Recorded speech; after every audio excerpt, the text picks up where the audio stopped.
Hello, everyone, and welcome back to a brand new episode of the Pick a Side podcast. This is now episode 500, and I'm here with John Tortorelli, River Brown, Andrew Velez, and Mr. Joel Dells. Episode 500, fellas. This is the second time we're recording this. Last week's episode, the file got corrupted, the audio, it just was not appearing on the memory card, and we've waited all this time to record 500. Everybody needed to be here. Fellas, how are we doing, though? First off, gentlemen, it's been a pleasure and it's been an honor to sit in this chair, maybe not 500 times, but damn near 500 times. Here's to 500 more. It's been a great ride, but it'll be interesting to record this a second time. Yeah, I mean, maybe this time around we'll get into some more debates. We did have a bet on the last one that I still want to hold. I'm with it. I don't remember it. Patriots Dolphins. That's a good who would bet. have more wins. Me and Drew put 20 on that, so that'll still hold. But we got honestly some more news because last time it was just power rankings and running back rankings, but now we got some Micah Parsons news, some Terry news, some contract extensions, some training camp I'm news. hearing some names of future Broncos. You just might be. I'm really excited to be here as well. It's kind of weird to be kind of covering these topics again, but it's also a very exciting time. NFL season's right around the corner, and of course, we've got some pretty big headliners to cover there as well. What is Riv laughing at? I'm laughing at you. Also, one thing that changed from the last time we recorded to now, Bijan Robinson pronounces his name differently. What? It's Bijan. It's Is it Bijan really? Robinson. Bijan Robinson. Not I Bijan. like Bijan. It took a little bit with Achan. Achan took a little get used to, but Bijan, I like What was Bijan A-Chan's Robinson. old name? A-Chain, A-Chain. right? Yeah, I think A-Chain. you're right. Yeah. Okay, that's weird. But Bijan Robinson. Bijan is good enough to correct us. You know what I mean? Like, you were good enough to let us know how to pronounce your name. I fuck with Bijan, man. Can you please? Bijan. Bijan. Bijan. There you But go. I'm gonna keep saying Bijan. That's disrespectful. It's like calling De'Aaron De'Arian. I fuck up names all day. You know, That is your thing. so, If you know? anyone's gonna do it, I think. Bijan does sound better. If my name was spelled that way, I'd want people to pronounce See, it but like, Bijan. what if I said Joel sounds better than Joel? Like, you know what I mean? Like, That's your opinion. I think Joel sounds better than I think Joel sounds better. Which one does sound better?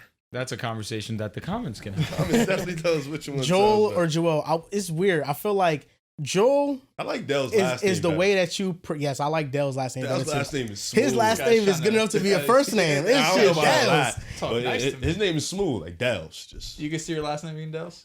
nah.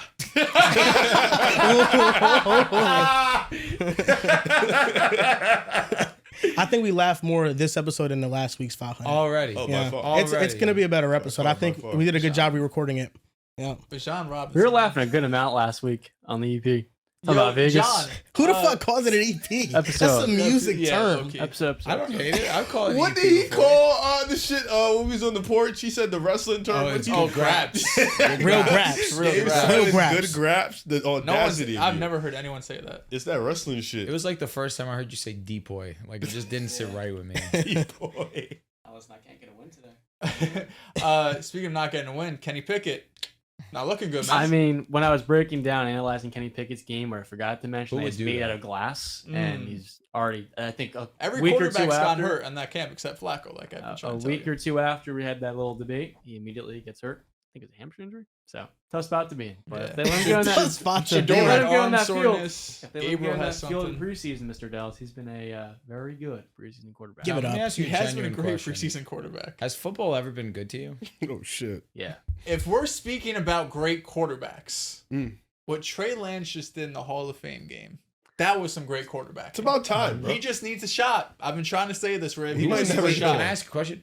Who was speaking about great quarterbacks? Shout out to the sponsor of today's episode. That is Prize Picks. Now, Prize Picks is very easy to play. All you got to do is go on the app. They have projections in Riv. It's more or less. It's that simple. More or less, it's that simple. Even a caveman can do it. You know me, I love to go more. I go for the high risk. I don't do nothing less. The NFL is only a month away, and right now, Prize Picks has NFL season projections, quarterbacks, running backs, wide receivers, tight ends, you name it. So if you want to go on the app and look at those projections and use code PA and go on the app and use code PAS, you play $5 to get $50. See if there's anything you like to make this NFL season a little more interesting. Nobody was. John said Kenny Pickett's a great preseason quarterback. I said, speaking of great quarterbacks, Nice. Trey Lance was amazing in his half or 3/4 of I every set him up play. well there. I don't think I was there for that episode that you were talking up Kenny Pickett. And it seems No, like I'm you weren't, glad. because he was sitting in your chair. It was a good Yeah. 20 minutes. So what the hell? You get into my seat and you say some dumbass shit? Yeah, it seems so. Okay. You seem so. He was going What hard for the hell? Kenny. He was going hard for Kenny. He I just watched loves a lot his of Steelers, them which I in Pittsburgh. respect.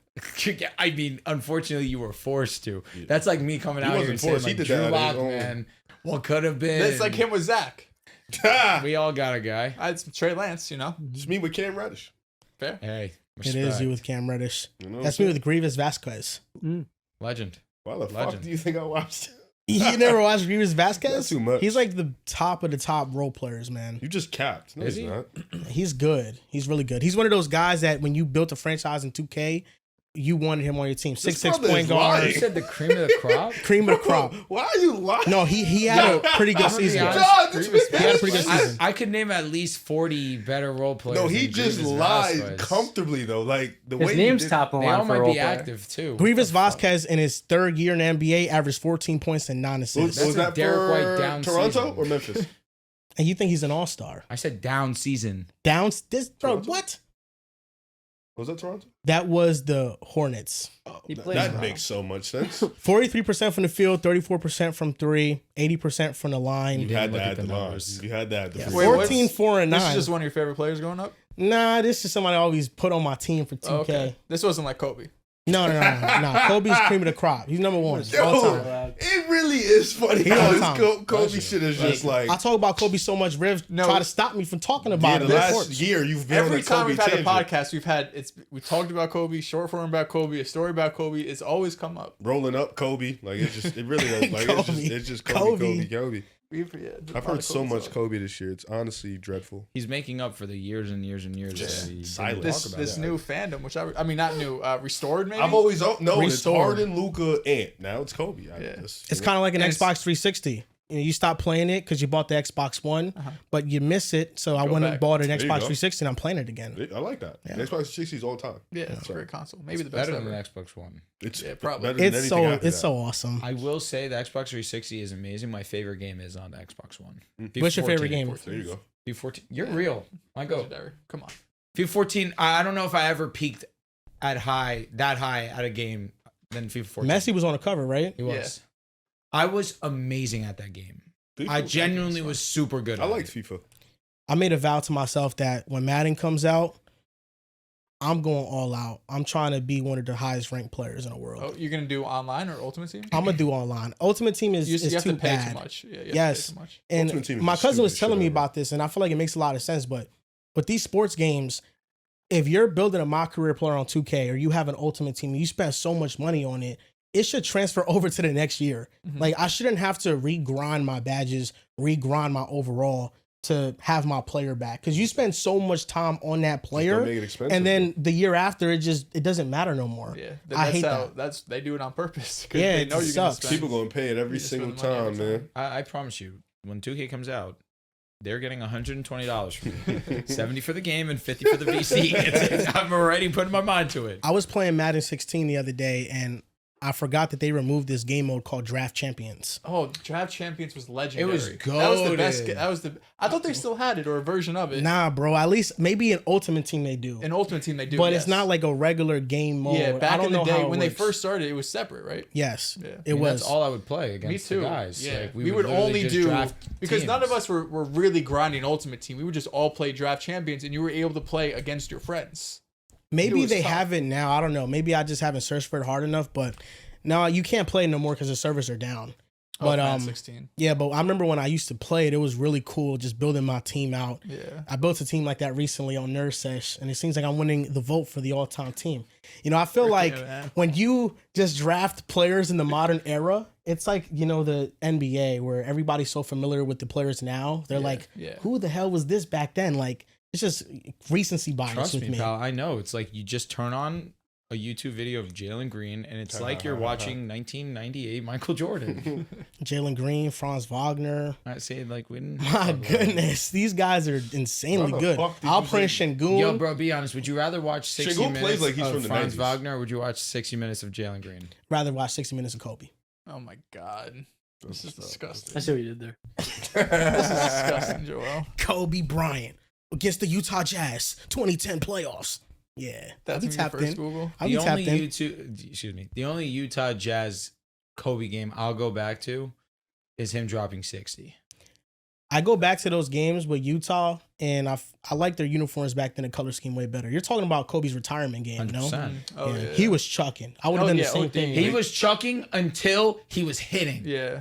Because in the final 3 minutes, he could not miss. They He also was said- unconscious. They also said he can chuck. It was Yeah, it was last his game. last was game. 60. Lakers were Yeah, okay. doing Like, shit. yo, bro, go ahead, bro. But he did single-handedly win them the game. Yeah. It's a great moment to go. That's watch. honestly like one of the best moments ever. How the hell You're you not chuck, lying. you It was score all them awesome. baskets, and you win in your last game? Like just doing it how you always done it, bro. Just going out with the sword. a shot shocker. No, just shooting the ball. Oh, Shooting the ball. Is it shot chucking or is it you not being able to defend me from getting my shot off?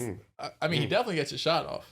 Yeah. That's one thing he And he will beat do. you 2 times in the NBA Finals. He did. He did. do that. You know what I'm saying? Those victories for me as well. Was it twice? Wait, Good what? memories. He's beat him once. Yeah, Good once, played him memories. twice. Played him twice. Yeah, facts, because they beat the Magic.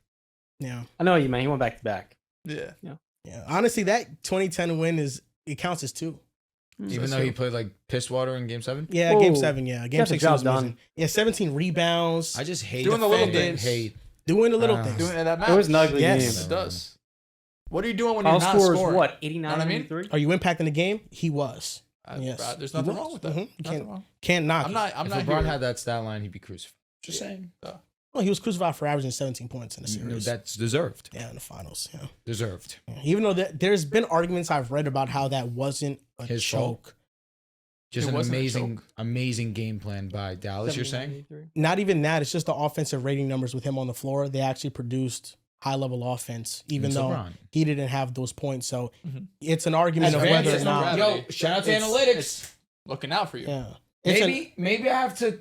What maybe was I have to just take what a was deep- the take a offensive deep range? Just look out of inside. curiosity, was it like a It 92? was in a book I read a long time ago called Thinking Basketball. Okay. Amazing Ben book. Taylor, Ben Amazing Taylor, book. he has a YouTube channel, but it was basically in that book. He was basically making an argument to dispel the narrative that LeBron choked in that finals Mhm. because when you look at all these offensive numbers and the offensive ratings he led to, the box plus minuses, that they were actually positive. I don't have the exact argument, but that was the argument that he was making. Listen, sounds good. Yeah, that's nuts. That's a little Sounds too. good. I I think have maybe ammo he's now. just a bit too deep in the spreadsheet. Maybe just a bit. You know what I mean? I'm sure the offensive rating improved with LeBron on the court. Yeah, for sure. LeBron, he's on the court. It's offense gonna be better. Saying that's the reason why I didn't choke. He was doubled though. They were forcing the ball out of his hands. Everybody else had to make shots, and they didn't. Yeah, LeBron. After that moment, LeBron never saw another double team. In the finals, they just always saw single coverage. He figured it out. He never got double teamed. This is a crazy spin out. I'll be honest, I'm fucking with you. What the How do you fuck? feel about LeBron James? What are your thoughts? What do you mean? Man, he sent me a graphic the other day of how Should, LeBron should I wouldn't. expose our messages? LeBron Should I expose our messages? Doesn't sound good LeBron for wouldn't you, win with Joel. Paul Gasol and Andrew Bynum. No, The one he with wouldn't. Kyrie Irving. Yeah, You he's- believed him. I didn't think that you sent it. He has now, since he did it to himself, he has sent me nonstop LeBron hate media with LeBron Kobe. hate media. Yeah, nonstop. It'd be random. It could be 3 in. It could be 12 in the afternoon. This He'll the just me- send it. This message I sent. It was at 4:11 p.m. If LeBron had Paul Gasol and Lamar Odom, we wouldn't stop hearing about how LeBron had no help and how Powell and Lamar were washed up players or bums. And then you answered back, low-key cooking. Bron fans always complaining about Yeah, I did say that.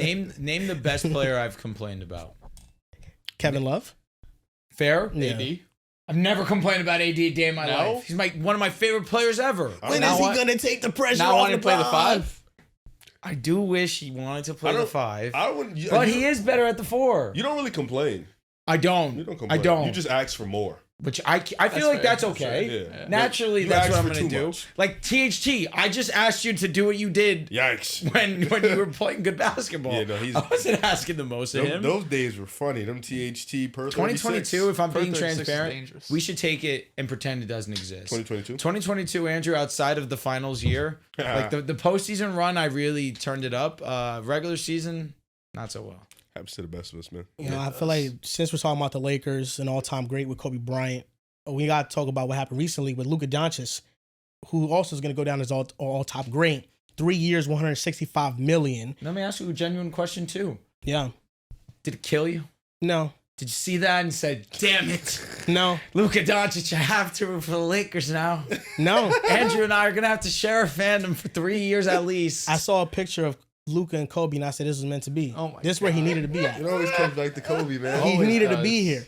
And I liked it even more because of the deal they got him on. Dog, they It's got an a absolute steal. steal. It's a And then fucking it made me realize the Lakers actually won this offseason. This is an A+. If I were grading it, why wouldn't I give them an A+? And you know what, Joel? I wish. Are we signing Luka? Sure. I'm not gonna say anything right now. He wasn't Did gonna they just not be on the re-sign Luka, roster. Drew? One of my did. biggest hurts of missing the most recent month and change was not being there for that argument. Because you went to the absolute moon and these casuals couldn't hear you out. What argument? About It's how the about Lakers Marcus were Smart, winners. I think. Oh. I think. Lakers get hate that's unnecessary. I didn't have them as winners. I had them as losers. You had him. Who had him as losers? You did. I wasn't here for the Casual. winners and losers. I don't think we just gave grades. At least that's what I remember. Maybe I wasn't here for that. They episode. re-signed here. Luka on a team-friendly deal. Talk. They got DeAndre and former first overall pick. You always, hey Rib, you One thing know about it, he gonna milk that if the number one first line picture. is former ex pick, you're in trouble. he was a buyout player. 26 yeah. years old. Playoff run. Yo, that's Amazing. That was that's never 3 been years done ago. before. Can you listen to what he's saying? He's talking. I know how you get with players that are now What are you Lakers. giving? Okay. Luka extension aside, what are you giving the offseason? We got better at what we Just needed. no, just agree. Sorry, just agree. Just agree. He doesn't even believe Luka that. extension aside. Luka extension. So like the biggest. because we did this before So no, the how, Luka extension. how fair is that? The biggest move of our offseason. Literally I by think, far. how- This is before the Luka thing happened. All so right. I It was a want you minute to ago. go into our minds. This was even before Marcus Smart. This was no. I think this is when Smart got signed. Nah, this was right before Marcus Smart. The one I'm So thinking you're of is saying when Smart Jake got signed. Laravia, DeAndre, It was just Jake Marcus and Smart, Aiden. Marcus You Smart. might not have been here for that. Jake day. Laravia is huge. He's going to be good. Losing Dorian Finney-Smith, Lost look out. at him. Yeah. it's a bummer. It's fine. I'm gonna miss him. It's fine. Me personally, like he was our best definitely, defender. he definitely played his role. He did. You're hoping Exceedingly Marcus well. Smart can. Yes. and he shot the hell out of the ball. Yes. He was He did awesome. shoot the piss He was off. good. I'm so bad. He got 4 years. If the Lakers and the Rockets match up in the playoffs, give me the Lakers. Not terrible. You could have Dorian probably Smith take go the over there. Rockets, but You could could go see. over there and we'll still beat you. It don't matter. With We that got being Luka said, and I think I LeBron. gave them like a C plus. Wait, You know, I was thinking B plus. Okay. Did I could have gone B off minus. the top of my head? Did we not get the best big available in free agency? Absolutely. probably, yeah. Miles Turner's the best big Horford. free. Oh, right, Turner. yeah. Outside Horford, I would Miles. have liked for y'all much better, but he hasn't signed yet. Horford, I don't think it was realistic for him to. Aiden probably like the top 2, top 3 for sure. Yeah. Miles yeah. Turner, I didn't think was going You to weren't be gonna get an him. actual free agent. I thought he was going back Also, to the money, Indiana. you weren't going to afford him. No, 100%. So that's why getting Aiden at the contract that he had, was like 80 getting year. the best available big when our biggest need was big. It's at least a B offseason. At Yeah. least. No, I think you made the best moves possible. You got They're just now like with not- he's saying Yeah, without B Luka. for best Oh, moves yes, possible. yes.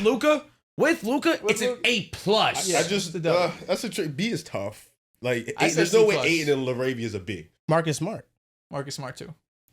I like it. He's right. If he plays, yes, If he plays this, an outstanding signing. it's a good signing. If he We have plays, to it's see like how he 2020 plays, too. Rajon Rondo. Ooh. Holy shit. Okay. Later, it's much. No. Rondo that shot 40% from deep in that finals. Yeah, no. When's the Sorry. last That time? was- But it's a that's cool playoffs, signing. not That just was finals. healthy. That- Let me. that I'm playoff sorry, run. Rajon. But It's a no, cool you just sign want if to he's defend and shoot 34% from 3.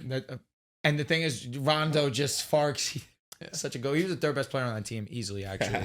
I think about this sometimes. Like, who was the third best it player was on that Rajon team? Rondo. And it was Rondo. I will say Kuzma was very good. Like I'll give well, him in the that playoffs, he postseason run. was, what, their 8th man in the playoffs You're right. in minutes played? You're right. In theory, he was. But, you know. Kuzma They're played playing really good everyone defense though. I will say Rajon was OD. So Smart's your new Rajon Rondo. God willing. But Luka getting the extension, man. My That's God. huge. I mean, genuinely speaking, It's dope. Fox got more annually than him. Yeah, that's nuts. Yeah. And we'll speak about Fox a little later. Yeah. But this was an outstanding deal. Mm-hmm. Yeah, for sure. He's betting on himself. He's showing, you know what? Y'all been talking a lot of trash on me. I'm out of shape. On the cover of Men's Health. I'm out of shape. I'm fat. I can't close out games. Let me get in the best shape of my career. Let me come in and let me take less so my team can thrive. He did a magazine cover on his weight. I want to be honest when I say this. Stay on that side. I'll always be on that side. And you know who I'm actually talking to? Charles. Oh, Charles. Do you know what he said? What he said? He said, and this one I'll let go. I'm taking Shea, not thinking about it. Oh, not thinking about it's crazy, but okay. I'm taking Brunson. This is the kicker. This is the kicker. Give me Tyrese Halliburton. Talk, Charles. Yeah, I threw myself off the building. I said, Charles, you're done. Who was just in the finals? You're done. Tyrese Halliburton or Luka? Andrew Nemhard was in the finals. He was. You taking him over Luka? Sure. Charles is nuts. He said, Brunson, I respect. He's a Knicks fan. He said, give me Halliburton. I almost deaded him. Halliburton's kind of hilarious. He said Halliburton is made for the moment. That was his reasoning. One can be made for the moment. Hallie had how many game-winning shots in this run? Yeah, a ton. 5? Too many. All of them. Yeah, bro. All of them. Yeah. Fucking all of them. He had at least 4 moments. Yeah, like, 4 strong moments. Shit. Against every team. And I'll be every honest series. with you, even the game that he got hurt, bro, he was about to go to the he moon. was going to lead them The game to a was championship, close. it seemed. He got hurt in the second quarter or first quarter. I think it was tied up. I think, And that would have been his Eli Manning. It was run. early, but it would have been tough. Yeah, he had a good game. Who is there a basketball team in NBA history that has had a run like the New York Giants? Maybe the Mavericks in Right, the Mavericks. 2011. The Mavericks is the only one that I can think Maybe of. Hakeem in the 90s. But So that you're saying even to cap the it off, second too? go round. Yeah. To To cap it and win. Yeah. Like even Hakeem, like He had it's a the- Olajuwon. one Like he's of a top 10 the player. best seasons of arguably all Eli all time. Manning time. statistically was like, That's fair. Yeah, 'cause in the top Hakeem 10, and Eli if are I'm just not thinking more outside. team Like construct. Detroit? Is that the Detroit answer? would probably be, yeah. Because they were defensive oriented. Yeah. Chauncey's really great. Let me not get that wrong. He was great. But like Eli had moments of being great too. Yeah, probably Detroit. Yeah. The next closest, they didn't win, but probably the Sixers. That'd be another one. Uh-huh. I mean, the Heat's run The Heat, 2023, yeah, but that's And if another you want one. to go like that, then, Yeah. then it was 99 Knicks. That'd be That's another similar one. to it. Yeah, that's a good one. But it's also Halliburton the was team about to that they pull went off up the against impossible. too. Like they went up against The Patriots. Yeah. But that's why I think Detroit is perfect because they Detroit's went up against the probably Lakers. That makes sense. Luka and Shea are going to be compared to each other The their rest of entire their career. careers. And it's messed up that SGA Well, does one have has a ring MVP already. and Luka doesn't because it's true. And MVP, scoring champion. He has everything Luka wants. Yeah. That Oh was no, Shea's fast. above him for sure. Yeah. What kills me All time. is yeah. that Jokic has Luka's MVP at his crib. Embiid has And Joker's Embiid's have MVP. Jokic's. 100%. Yeah. 100%. It's true. It's a damn shame. A lot of truly. people have a lot of people's MVPs at the crib. We just have a lot of great players. But as long as we acknowledge that Jokic has Luka's MVP at his crib, I can live with the fact that SGA has an MVP over him. Which year are you talking about? Oh, shit. Not this past season, the year before. Here comes the Denver fan. Talk, John. You When disrespect the Luka Denver. led the league in scoring and was top 2 and I think either 2 or 1 in assists. Okay. And he shot a career high in 3. John, you believe that? Come on, that's- let it out, John. He Come was on, the best John. offensive player in the league last Do you season. think he's He spinning was. real spiel? And Or this no? is out of respect to This is real Jokic. graps. And I John, respect do you feel what Jokic. he's saying? Like, Jokic is mine. Okay, Oh. I can respect that. he's always He's your MVP. GOAT. Not GOAT, but like that's your favorite player. I can understand where you're coming Yeah, from. but this last year, Shea was my MVP though. Ooh. He was my MVP So too. he's not He's basically unbiased. saying Luka ain't. I mean, he is Jokic unbiased. wasn't I my should say. MVP I this think year. John's saying he doesn't have Luka's. Yeah, So he said why- Luka wasn't the MVP. Why was Jokic over Luka 2 seasons ago for MVP? When I mean, it's been 2 years. It's tough. Agreed off the top of the head. You're putting me on the dome. When I think back to 2 years ago, Jokic was 1 of my MVP and Luka was 2. And honestly, I would need to look further into it to give you a better explanation. Someone's got to be 2. My only thing is they gave it to Jokic because of the record and the seeding. But if you were going to do that, Shea was first team All NBA regardless, and he took a team that was the 10th seed all the way to the 1. So if that's your logic, then Shea's your MVP. Mm-hmm. But no, you Jokic actually had better numbers. Jokic did have the slightly better numbers, but who had the best numbers? Who What had the seed worst was, supporting Dallas? cast? They were. It was easily Luka Doncic. Dallas was the 5 or 6 seed that year. Right? Dallas was the 5 seed. Right. So they were a top 6 lock. Denver was 2. Denver was 2. It hurt Dallas Was Denver 2 that year or 3? that they had injuries that year because Kyrie got hurt.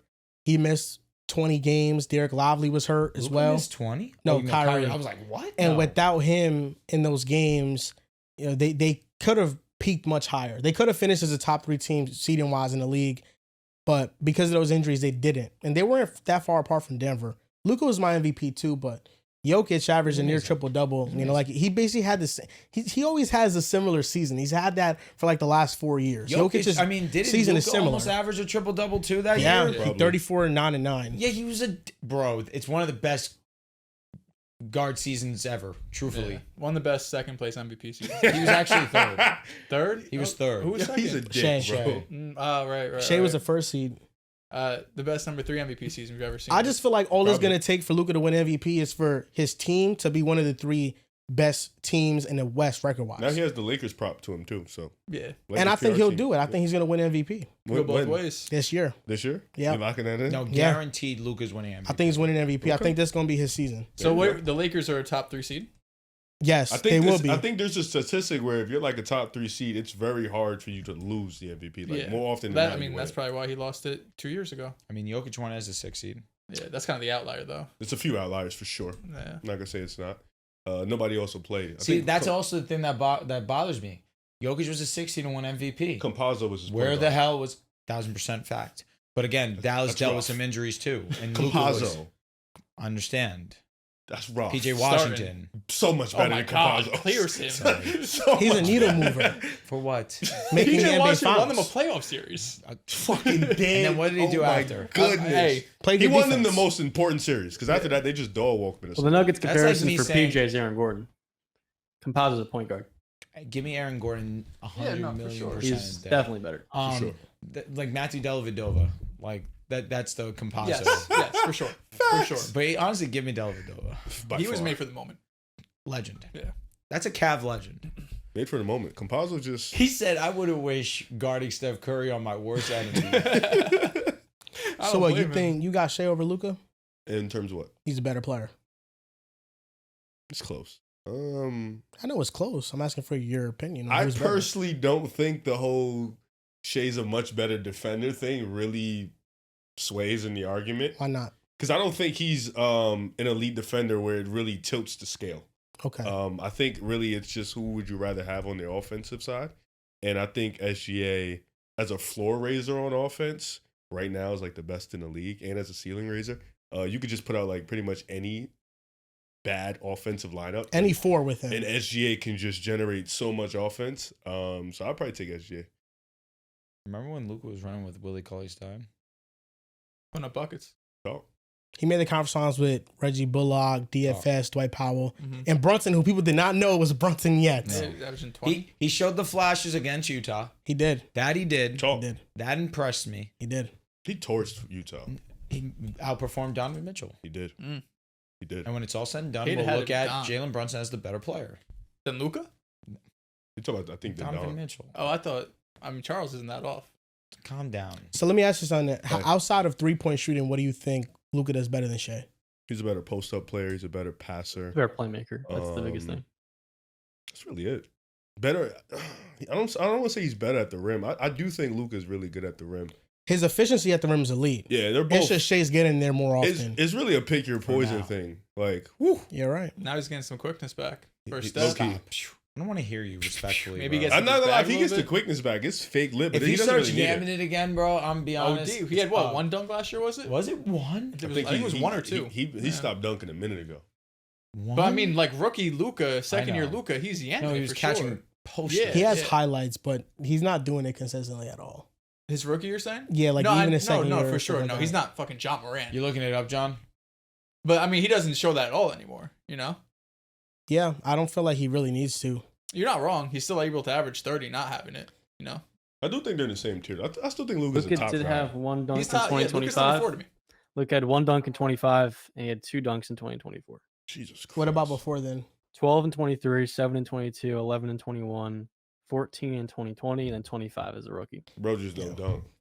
So 25 is rookie, then it cut in half his second year. Yeah. But his second year versus rookie year, it wasn't much of a difference in body type though. He was the same. He just wasn't. Bro had 2 Doing dunks it in as 20 I consistently. don't know. you The said? difference between body types from now and rookie season Yeah. is From now and yes, not second it's year a lot- and who rookie. is Yeah. that? That's a fact. He was young as hell. Didn't mature up yet. I mean, what, he was 19? Something like It's that. the JJ Redick prop as a coach.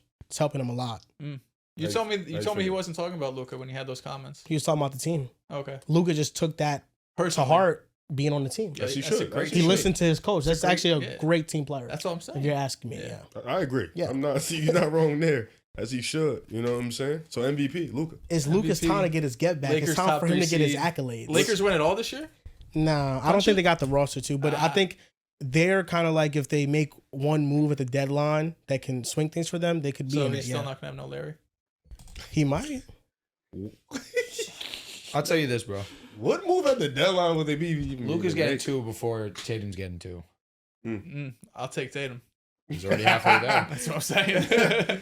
The player just who had I to like stop for the in the middle. Lakers He is can't put ironically move forward Daniel anymore. Gafford. Daniel Gafford. Ironically. For the Lakers? Oh. Don't know if they can afford him, Gafford would but be a great get. Yo, Jackson Hayes Uh-oh. No, As a- Gabe and as a backup? Gabe and Vando make the money work. I'm gonna be honest with you, dude. Those 2 players are gonna get us a good get at the deadline. Probably. And you're gonna hear me repeat Who? those names Gabe over and and Vando? over and over and over. Gabe and If you Vando. do, you've scammed to again. me, it's not really about the salary match and more so the asset pool. What If are you you throw going in to one give of up? you heard the Spurs. 2 names, right? Yeah, All right. Listen, you throwing that Yeah. 29 first? No. because I'll be you can honest, match those the two are salary. I dreadful just don't know if basketball you players. have I don't know who's... Whoa, Gabe's dreadful. No, I was speaking Nah. more on the other guy. Yeah. I don't know if you Some have playable. the juicy assets to make a team like maybe the Mavericks give up a quality starting. I player. think we're banned permanently from trading with the Dallas Mavericks. For, He's still for the there. foreseeable future. He is. but, He's still there. Still Vando important. and Gabe are neutral assets. I think Vando might be a negative asset. don't I think disagree. Gabe is neutral. On some days. Like if you're a team and I you're think training with last the season Gabe Lakers, was good. Mhm. if you're getting those 2 players back, what's your reaction? Just like Why the fuck do I want If these I'm the 2 players? Blazers, no, just any Oh. team. I wouldn't ever call them for them. I 2 don't know players. why. I like Gabe Vincent as like a spark plug off the bench type of guy. No but team in the league is calling them for. I'm Gabe not giving Vincent. anything It's valuable. gonna have Vincent's to be a expiring, first so a attached to team might anything. Yeah, actually sure. look But for those will Is make he a salary expiring? work. Yes. So They're probably a young teams team. will call Y'all for an forget expiring about- contract. Connect. He had a terrible summer league. I don't care. He was haven't- pretty awful. He wasn't. He hasn't been good in the Brandon league Miller so had far. 7 fouls in summer league. Remember? I mean, Brandon Miller was a top 2 pick. Summer league doesn't matter. Brandon. Well, that was Dawn's year 2 in summer league. That was Brandon's year 1. He didn't play summer league again. Has Brandon Miller had a game comparable to Connects against Utah?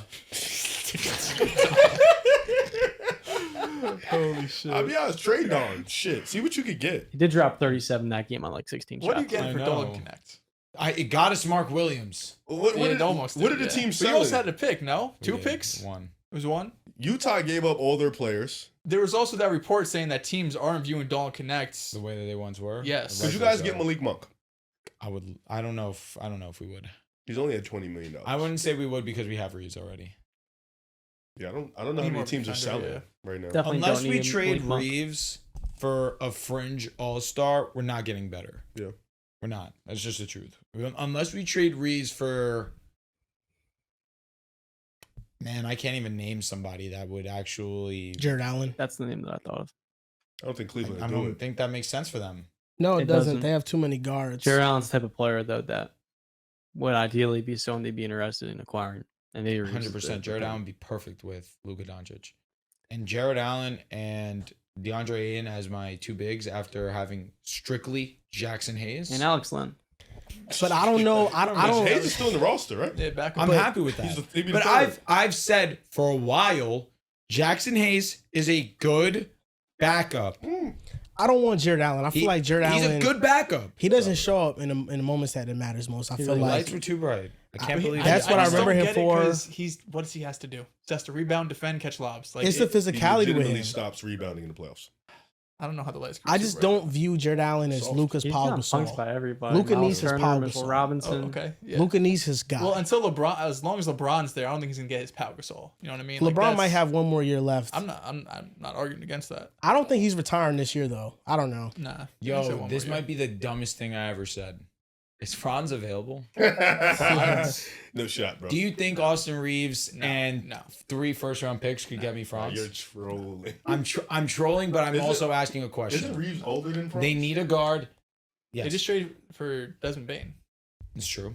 That's They're- true. they're They both bought can in. play point guard. Not Ooh. really. Reeves could. They have Suggs still, Desmond Bain, and That's Reeves. not to minimize Desmond Bain as a playmaker. He's solid. No, I just don't think at this point they got their Austin Reeves and Desmond Bain was better. Desmond Bain is better. Yeah, so- He is. He is, but yeah, I also scout. I did forget they did acquire. Is Franz available? Hey, I mean, Franz would lucky- be perfect. No shit. Yeah, I mean, hypothetical, yeah. You know what I was Bullshit, trying bro. to do? I was trying to think of a fringe all-star that wasn't an all-star. Scotty Barnes. I like that a lot, actually. Do you think that's... Ew. He's making like $35 million. I don't know. The fit's weird. Even the fit with Franz is kind of weird. I'll be honest, they're just trying to get somebody. Like, Yeah. you know what I'm saying? Like, No, Franz was defense. That came to my mind. That's can't like shoot. not at all. It fits the Lakers. That being said, Scotty also can't Can't shoot. shoot. Can Plays shoot defense. better than Scotty. Than Franz. Not saying much. His defense is good. Can handle the ball. But it's Don't just lose when you that got, too much. you With got Luka and Bron on the court. Why do you need Scotty Barnes for? I mean, why do you Play need Reeves defense. then? No, Because for again, sure. you need I'm- the defense. I know. You need the Scotty, versatility. now on the you can wing. just go back to that guard. Just Yo, go you think it's guard. possible? No. Okay. Unfortunately. So it's just the Lakers. You have we like are what dog we are. shit assets. We have outside of Austin Reeves. Wait, Austin Reeves in their 2 or 3 first whatever they got now. That's what's valuable. No, agreed. But like they'll have to make money work for Yeah. Scotty. Reeves? He's making 35. Reeves, Gabe, They're not. I don't think they're getting Vando. Scotty Barnes. No, I don't think so either. High end, Here we go. Evan Mobley. What? Wait, what? What are you talking about? To be paired up with Luka. G saying, like, oh my Like God. your dream? I thought you were saying they're Yes. gonna get him. Oh, Low yeah, end, that'd be I was perfect. ready for him to join the conversation too. Yeah, I thought he was saying they're gonna get Evan Mobley. Low end, like a Pascal Siakam. Pascal. Pascal. They're not getting Pascal. That'd be. I mean, better those than are both- Evan Mobley. Who knows, bro? Yeah. That's the low end. Pascal That's, is the low end. that's a great low end. Yeah, no, it's a great second option. That's who I think that would be Luka's Shit. Pau Gasol. Oh, if they get him, shit, to the moon. Yeah. I mean, Evan Mobley. Luka would play perfect. really well with Anthony Davis. Holy shit. Maybe you should have traded LeBron. Maybe. You think they would have accepted? No. Oh, I don't know. At this point, we don't know what they No, would've because accepted. Nico has a 26-year-old crush on Luka for a AD. 40-year-old LeBron. Let's see what they say. I mean, they paired LeBron and Kyrie together again. Cool. Could have convinced them. Hey, Still get Cooper Flag. yeah, probably. Then LeBron could teach Cooper Flag. And you have some lit shit. LeBron wouldn't miss the playoffs. Nah. But low key, if someone told him, listen, the last month you sit out, you get number 1 overall pick, LeBron's gonna pull a hammy. You know? Brian is included in the deal. He has to. He has to be. That would move Now me. you have Luka and AD. God, to that's the a moon. dream. But you're with Dallas now. I know. Actually, there's 2 teams that I would never go to. Dallas. Three and San Antonio. actually. San Antonio, I find myself forgetting about all the torture they've caused me. You do love one. However, Dallas and Golden State, those are the 2 teams I'll never root for. So if LeBron went to one of those teams, you just staying with the Lakers? I'm NBA fan. NBA or fan, Knicks. free agent? Okay. NBA fan or Knicks, like immediately. I would feel so betrayed. Mhm. He said that he wants to have a retirement tour, no? LeBron? Was it that said he didn't want to have he one? says he doesn't know. That's like his thing, and everybody's calling him a liar because everybody thinks he wants the retirement tour. Thanks, no What are the LeBron. odds that like LeBron just retires and that's it? He just calls it. I'd be Nobody pretty knows about it. surprised. I think he's gonna get a full-fledged retirement tour. Yeah, I mean, It's I'd be LeBron. pretty surprised. Yeah, for A sure. lot of it depends on family. It's like similar to Brady because like I'm sure you guys saw the one video was leaked of like him saying Savannah wanted to retire. He's 41 years old, and so he may be able to play 2 more years. But if family comes before that, which it will, You know what's then funny about that? I might remember be- another situation where the GOAT had his wife say, "Retire, please." He didn't, and now they're divorced, and that is family comes first, man. Tom Brady. Can't win them all. But I don't think LeBron is going to want to, because Brady's was choppy because he was going to retire and then it got leaked. He did retire. You know what I mean? So Brady could have retired after 2020. You know what it was? He could have. After He this hung out bowl. with his family for a longer time than Like, you usual. know what? This shit ain't fun. Yikes! I miss football. That's why I think LeBron, it'll be one and done. I don't think it's going to be, this back and forth. I feel like he Brady could had. play to 45 though, like Brady did. LeBron, probably. Yeah. Yeah. I Definitely. think that he could definitely do it. Just averaged 24. We saw VC play to 3. Yeah, but LeBron can play to 45 and contribute. And be With an respect to all-NBA Vince player. Carter. With all the respect to Vince Carter, that came off nasty. No, it didn't. but It's fine. That shit is just hilarious to say. The other respect. Yeah, man. Shout out Bronny. So De'Aaron Fox got paid. That's the other extension that happened. 4 years, $229 million, $57.2 million per year is getting paid. Now, this is a lot of money for somebody who we weren't sure was going to be on the team for this upcoming season. I mean, a max extension, the Spurs clearly valued him, and some people are just wondering why, when you have Dylan Harper and Stephon Castle, are you guys one of those people that is wondering the same thing?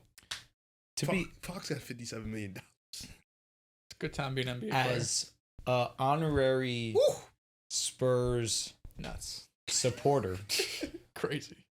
Not Wemby anymore, right? It's just Spurs. He just Spurs fucks with the that he's locked Spurs. in. if I have to be transparent, this caught me off guard. You sent the message that he signed the deal. There was a part of me that was upset. I'm going to be honest. Fuck! We're not getting Giannis anymore. I mean, he could be a part Still of the deal. cook. However, this did catch me off guard. You have Dylan Harper, Stephon Castle. That is your backcourt of the future. You had a great rookie season by Castle that only got better as the season went on. He really solidified himself as a rookie of the year in those last 2-3 months of the season. Ironically, unfortunately, when Wemby was out, because he was able to have that opportunity. And I really was impressed by his offense towards the second half of the year. De'Aaron Fox is a good to great player. He genuinely is. However, this is a ton of money to a fringe all-star. He's a fringe all-star. That's really what he is. He's really good. He is really great at getting to the basket. Inconsistent jump shooter. Not the greatest playmaker for his position. His defense is passable. Good defender, quick hands, active hands, I could say.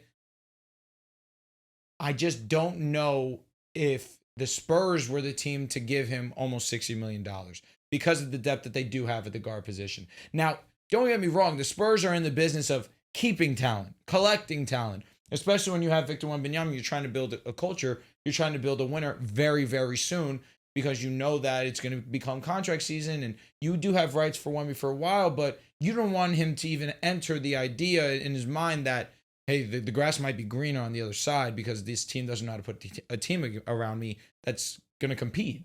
Because in 2 seasons, he's played, this season obviously being because of injury, but I think even with injury, this wasn't a team that was going to make the playoffs or maybe the play-in.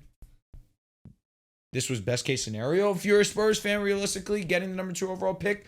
But De'Aaron Fox, to me, was a piece to try and get Wemby some help immediately. And then you got your help for the future in Dylan Harper. You kind of had your out for De'Aaron Fox to be like, hey, we could trade you unless this is just a move that they're making to match salaries sometime in the future. Because if that's the case, I'm all in. And now, in the meanwhile, you'll have some time for Wemby to play with really good talent and continue to potentially push to be a playoff team. That can move me. But is that going to hinder Dylan Harper? Is that going to hinder Stephon Castle? That's where I have my reservations because you're giving $60 million to a player. He's going to play an extended amount of minutes, and deservedly so, he's De'Aaron Fox. De'Aaron Fox has been relatively healthy for the majority of his career. Over the last 5 seasons, he's averaging 25 points, 4 rebounds, 6 assists. He's finishing at the rim at an elite rate. He's taken less rim attempts as the years have went on, but he's still one of the best mid-range jump shooters at his position in the league. It's just a 3 ball that's inconsistent, is up and down, but I feel like there's a lot of catering to players that we don't even know what they're going to be yet. De'Aaron Fox is made. He's an all-star. Low level or not, he's an all-star. And I think if he was in the Eastern Conference, he probably would have been having more all-star appearances because I think the West is just much tougher to make it in an all-star game than the East. But he's ready. He's proven. He's made. In the playoffs, he averaged 28 and 9 against Golden State. And it was clear that he could take his game to another level. I don't believe in having De'Aaron Fox move aside so we can see what Stephon Castle has, so we can see what Dylan Harper has. Dylan Harper's going to get his opportunity with the bench, and he has to perform well in those minutes. I'm not automatically going to just prop up a guy and say, yeah, Dylan Harper can go out there for 35 minutes a night and produce 20 a night. That might not happen. He might have his growing pains. Stephon Castle produced after Wemby went down. He needs to learn how to play with other players and be a contributing part of a successful team. De'Aaron Fox has shown he could be one of the best players to lead a team to the playoffs. Victor Wembanyama, I think, is that. And we were begging San Antonio to get Victor Wembanyama help and an all-star. They get him, but because people don't like De'Aaron Fox and like the fit of Wemby and Fox, it's not the right star. But you can't always pick what star you get because there's not many available. So I think they did the best they could, and they're not paying nobody. From now until the end of the contract, the only person they're paying is Devin Vassell, but his contract expires 2 years into De'Aaron Fox's deal. And then after that, you have Harper and Carter Bryant on a bunch of rookie deals. And hey, if they turn into excellent players and you have to max them and go over the salary cap, that's a good problem to have. But as of right now, you don't know what anybody's going to be on the roster outside of Wemby and Fox. Those are the only two players on the roster that you say those are dudes right now. In the long run, the other players they have can be, but right now, those are the only two dudes on the roster. You wouldn't count Stephon in that? I think Stephon has to become a better shooter. There's some parts of his game he has to fine tune, but his rookie year he showed some really innate strengths. As a his driver, rookie year he especially. showed that he can be that. But because it's a rookie year, I can't just blindly say that that's what he's going to be. But it looks bright for him. It looks like he can be that. And who knows if he's a max player? That's a great problem to have. Like if Dylan Harper, if Stephon Castle, Fox, and Wemby, if they're all-star level talents, that's a good problem to have. But right now, you cannot work under the assumption that that's just going to happen. It was widely reported when the Spurs acquired De'Aaron Fox, they had this deal in place for a long time. And at first, I was pretty against it because of the fact I looked at the second overall pick and I thought about the youth in this team and I say you should be patient. But much like Joel has said, not only were they paying nobody, before this move, they had $102 million in the books next season, which is very little. But De'Aaron Fox is a free agent next all season. And I feel like for San Antonio, the first order of business is mitigating that flight risk because a lot of teams next all season will have more cap space. And inherently, Dylan Harper is a prospect who I'm high on. I kind of look at him similarly to James Harden in Oklahoma City, where it might be best for him early on to be a sixth man. And if he becomes a star player earlier, then like you kind of highlighted and insinuated, De'Aaron Fox will be matching salary for a trade that really aligns a better fit alongside Harper and Wemby. But much like we've seen at times the younger guards in the past, it takes 1 or 2 years to really develop into a quality player, and even at that, a starter. And I've seen, I think, the most negativity around the fact that people look at the price tag, they compare it to Luka, and then they also insinuate that Fox is a middle pack starting point guard. But the starting point guards in the NBA are the deepest of any position group. And like you highlighted, we saw him versus the Warriors go band to band with Steph Curry at times. And it felt like he is capable of rising his game to a higher level, much like Tyrese Maxey in Philadelphia. So you maybe can make the case that he's not the best playmaker and he's not a high-level defender, but he's a solid defender for sure. And I feel that having your offense run through Wemby, you don't need De'Aaron Fox to be an elite-level passer. He can be a pretty good one because Wemby is the engine to this offense. And the more I look at this move, the more I like it for San Antonio. I think it's gotten a little bit too much flack. That being said, if I'm the Spurs, I'm still trying to prioritize this young core. I don't want to sacrifice the development of some of these guys like Harper and Castle for Fox. I do feel like, in my eyes, that Harper might have a higher ceiling long term. Not even might. I think he really does. My bad, John. I didn't mean to cut you off. My water. It happens to the best of us. Okay. Yeah. Yeah, I think just piggybacking on what you said, John, because I thought you said some remarkable things. But I think in an ideal world, everything. He's a remarkable guy. I think in an ideal world, De'Aaron Fox is a wing, right? You get that all-star fringe level player, but you get a wing, not a point guard, because you back in Dylan Harper and you already have Stephon Castle. Understand I'm trying to figure out where I'm he's here going. with Not play him on the wing. There we go. No, but Okay, just okay. you wish that player you threw me traded off at for first. was the wing. lost, but I'm found. Was the wing, because then this team fits together a lot easier. But obviously, when you make the trade for Fox, you don't know you're gonna get the number 2 overall pick, right? They jumped a good amount of spots at the time.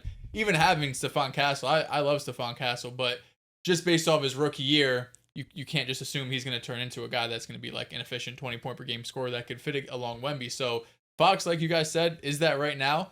But I do think in the long run, first of all, $60 million, bit easier to match a Giannis contract. You know, that becomes a lot more simple if that's something they want to do down the line, or any really all NBA caliber player. And it's probably premature to think that, because, you know, you just gave this guy $240 million. He's getting 60 years. So I don't think that's the first thing in their minds, but I just don't think San Antonio had another choice. You know, like, you trade multiple first round picks to go get him at the deadline. You have Wemby, who you already know it one day is going to be the face of the league, best player in the world.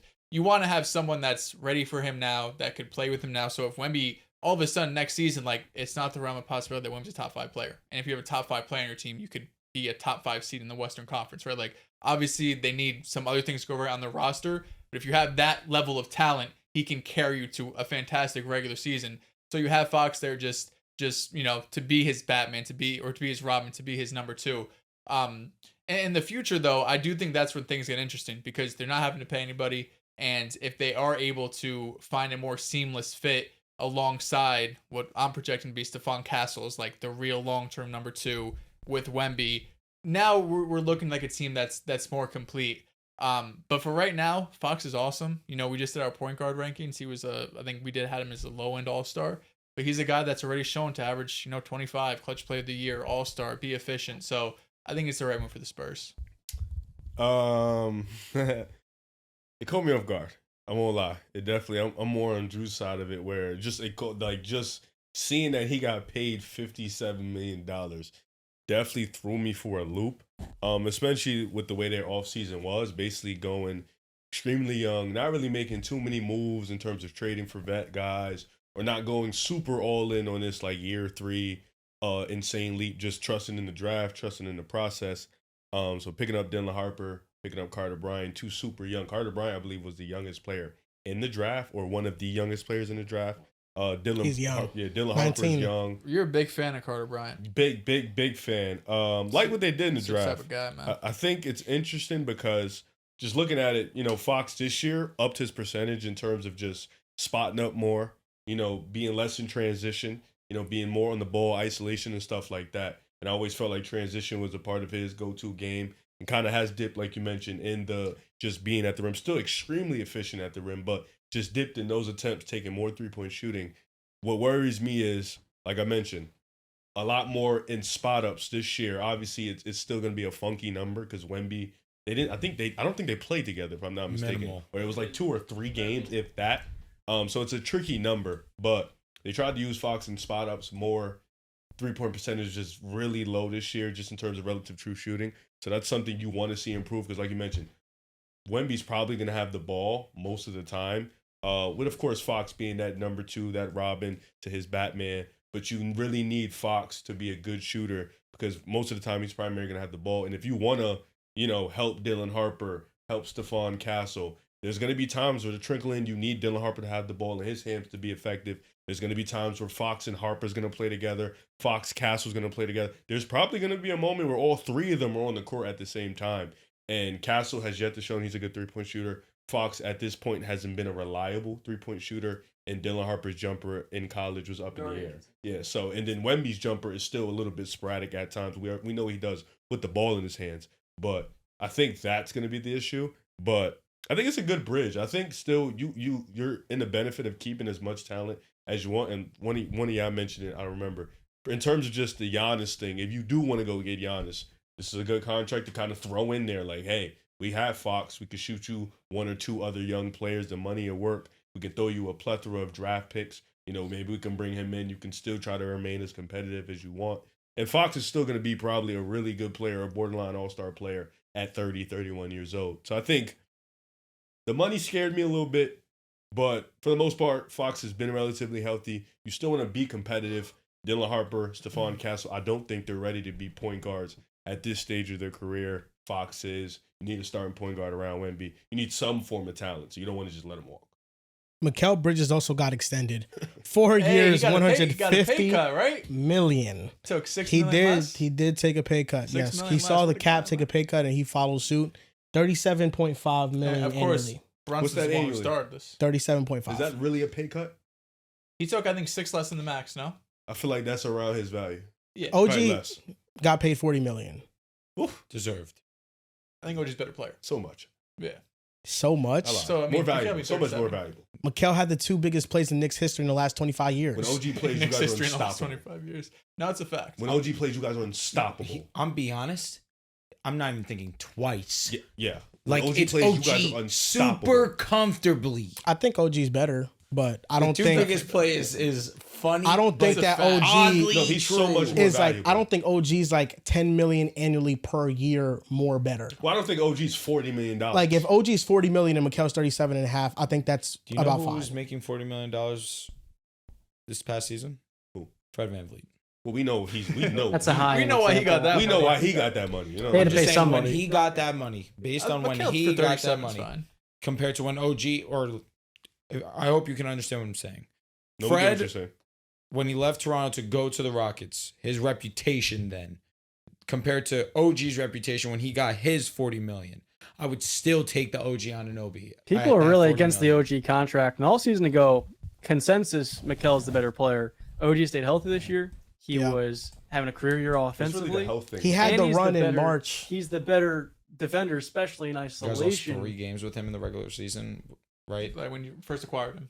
You Yeah. were saying, John, I'm sorry. But Mikel had a down year for his standards, and even still, it was a productive season. And I felt the reputation that he had received was more so based off the draft package the Correct. Knicks gave up rather than just solely who he is as a player. 100%. So I wouldn't say it's super comfortably OG, although Yeah. this last year, OG, no, I'm agreeing with you. No, I know you are. This last year gave You're starting to OG think a more against it now? valuable tag to him. But to me, The year honestly, before, it's pretty OG close. was more valuable. He just got The year was just before, hurt. they He just never was hurt. lost. They didn't lose when OG When was he on the got floor. to the team, they literally, Yeah, what are they, it's what true. are you guys, Yeah, 20 it wasn't something? considered With Something like Randall, that. yeah, we 21-3. barely didn't lose. But I think what to your It point, was. Everyone viewed Mikel as a I better think player. the trade That's just not package true at all. is I West don't Wade's hate people's it. opinion He's a lot. kind of right. Yes, Last they did. summer? Last summer, yes. No. They Mikal were, is at averaging- most they were in the same tier. You know what? You're thinking of 2 summers yeah, ago. when he left Brooklyn. He's 2 right. summers ago. Well, no. When he was got to first in Brooklyn. Yeah, Yes, because correct, correct, that correct. stretch when Brooklyn, Yeah, he but averaged like last year, 25 that or was something. I'm with him. That was I'm not with him true because at all. Mikel was legit- viewed as the better player. Huh? Mikel was viewed as the better player. in You all might have season. viewed him as a better player. it Rav, I wasn't think, viewed OG consensus. as the better Nah, player. I think it Did was. you view OG as a better player? No, he said the majority viewed Mikal. I don't. How agree did with that. you view OG as better than Mikel last season Yes. in the summer? Yes. Okay. I think that where they're getting paid, both of them, I think is pretty fair. Watch what Mikel does with Mike Brown in the offense. All I'm saying is watch. He's What going to did he look a lot average- what did he better average last offensively. year? 16? He's 17. What's he going to Mikel average? averaged with Mike 18 Brown? this last 19? year. He's probably I just think the way he gets his offense is going to be different. Mikal Bridges was an afterthought. He was just was. spotting up, and he really didn't get to come off a lot of off-ball actions and get into I rhythms. mean, to be fair, as it's a hard player. to prioritize your third best offensive, maybe fourth best offensive player. It's not prioritizing him. It's just running plays for him once in a while.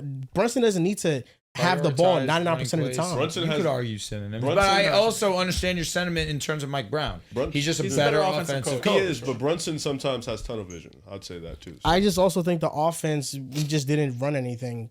No, it was a lot of Brunson save us. Brunson and And Cat. I 9 out of 10 mean, times. He saved. they were one of the And Cat best too. offenses in back. I do agree. I do think Mike Brown's going to make it more creative for Make sure. it easier. But I mean, Cat and Brunson was generating. Sex.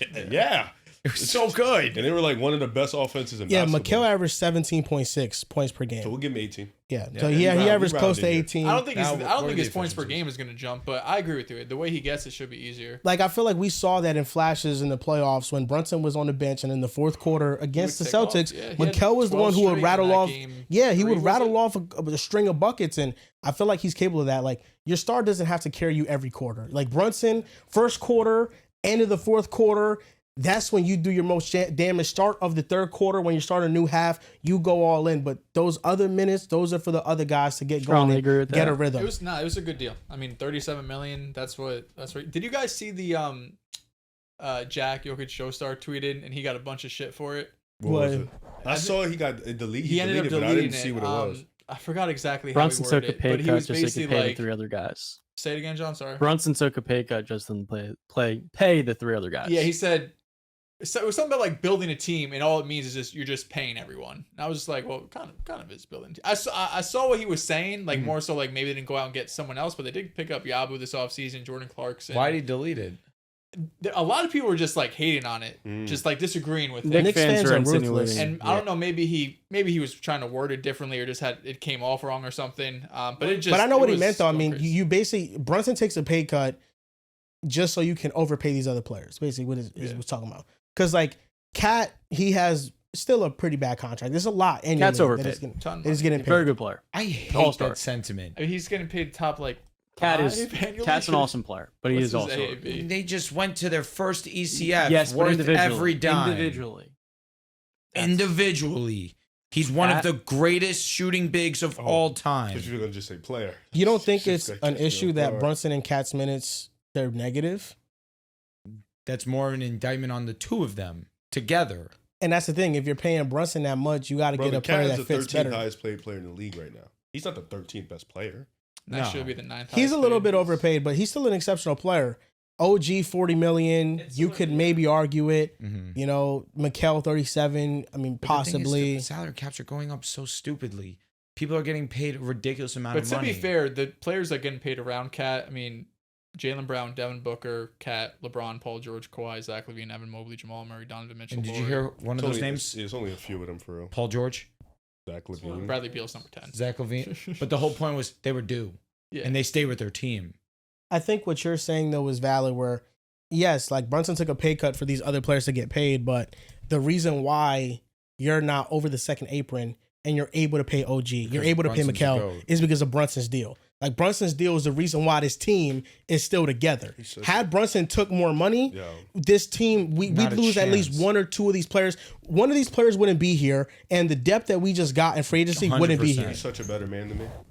And the thing was, even when he was like, "Yeah, I'm going to take a pay cut," did you believe him? No, Nah, I did not really. Like, not even close. Like The I thought fact that he capping. did took it, a yo, hop gives on me them. goosebumps. Like, bro, he legitimately loves I the think it's city, low key loves what the Luka team. just did. Like, Luka's getting paid 55 a year, where if he could have waited another year, he would have got a bigger bag. You're not wrong, but nah. 55 is He still was never not the gonna- 40 he got something. traded. He was never gonna get what, that money. What the hell is But if Brunson he Nah, had getting? another bruh. offseason, he would have got paid more. Probably a little bit, but not. Mike Trippin or lost Brunson his got like supermax. 147 Brunson, million. this upcoming season, is getting paid $34 million. Like, bro, what? he's getting paid less than Cat, OG, and Mikal. Yeah. He's I so mean, much better than Garland. listen, He's getting next paid less than year, Garland. Fred made more money going to the Rockets than Brunson next year. Next year, Brunson's getting paid $37 million. Yo. He's getting paid Then less the year too. after, it's $40 million. So Yo, bonus is makes Drew more than Holiday him. making more money than him? Drew's making like He might make the 35, same amount. 37. It's about the same. You know who's making more than him? Desmond Bain. But you also got to think the newest people that got paid. Devin Booker's getting 70. Yeah, I know. Yeah, that Like was, Luka's getting what was I it, know. 55? You're Like, cooking, you know you're what I cooking. mean? Like, And That's, Luka that, clears. Lucas, that's $20 million And more Luka than also got screwed. Brunson. That's Yeah, for homegrown. Luka got Luka would have got screwed. 70. Luka would have easy got yeah, 70. he would have got the super max. Yeah, Booker got the homegrown bread. And I respect that. Get that bread. Yeah, if I was Brunson, I need Brunson's all making that. sure that we're going to go to the championship. I was walking in. I need all He that. already got y'all to the ECF. Just, Check. we're only one step away. That's it. That's It is. next up. You don't like that, do you? What? That the Knicks are next up. I don't The care. Knicks are next We're, up. we're here before the Bulls. That means something Oh to my me. I'm God. a Bulls fan. Well, years ago, I told you I think in 10 years we'll be better than you, then you'll be better than Yeah, us. yeah, I don't care. And I'm gonna be anymore. honest, I love that he's pulling that receipt on you. Stand 10. Because now it's coming time. Stand 10. I told you when Tom Thibodeau arrived, this is it. This You is the just said- change. You said earlier that the Lakers won the championship. You said we. Shout out Kobe Bryant.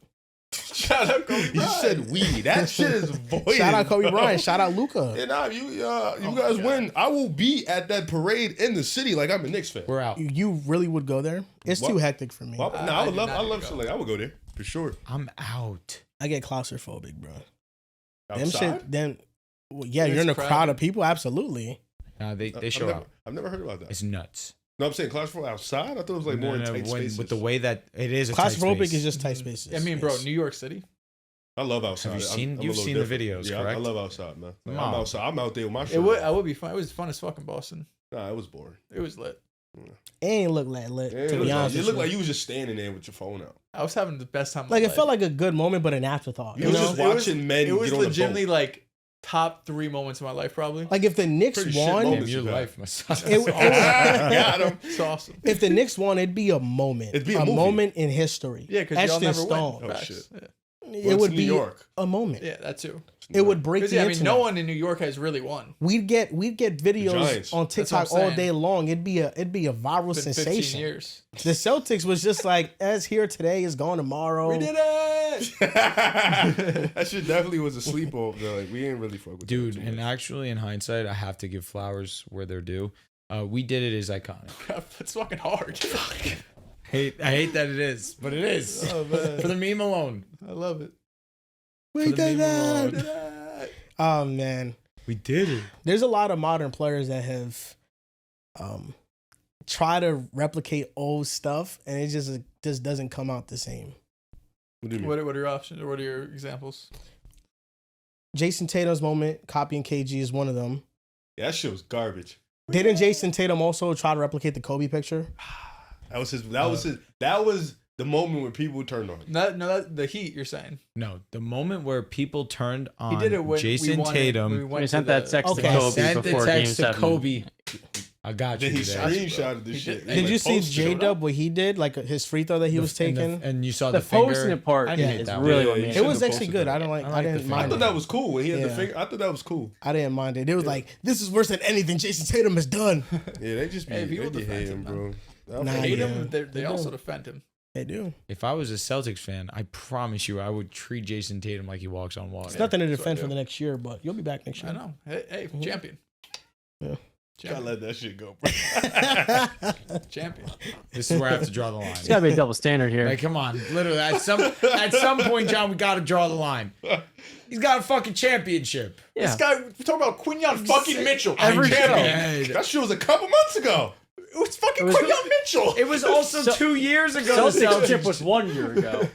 Talk about your Steelers. Oh my! Well, I didn't have John, to you pick should have 7 stayed out new of this. You teams. should- I didn't have to pick 7 new teams. I don't have That's seven. Damn. I don't have. Wait. I don't have For seven. basketball, you have 13 teams. You have every 4. year. You're right behind I me. have 1. Liar. Nets. Or sorry.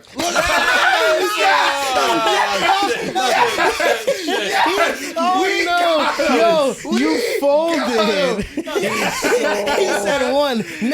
We got him, y'all. Yep. There's 2 reasons. One, I John, was do a Net yourself fan a as kid. favor, No, I was a John. Net Do fan as yourself a kid, and favor. They both Stay started quiet. They And I do. was a Net fan as a kid. Yeah, I know. They do Close both start with teams. I them. forgot next time. Gotta be I need 2 careful. teams. It's those 2. Right. Yeah. It might start this Nets, Nuggets. You know, I don't have to maybe, I say don't know. anything else. Yeah, honestly, you won the argument for him. To round out the point that you were making earlier, I think OG and Mikal are viewed so differently because for OG we traded RJ Barrett and Menu quickly, who in hindsight we're like, you know, it's whatever. We could have traded them. Where Mikal was traded for 5 first-round picks, and OG's also just better. although because we didn't trade any good player for Mikal Bridges, it was just 5 firsts. So it's would you rather trade IQ and RJ or 5 firsts?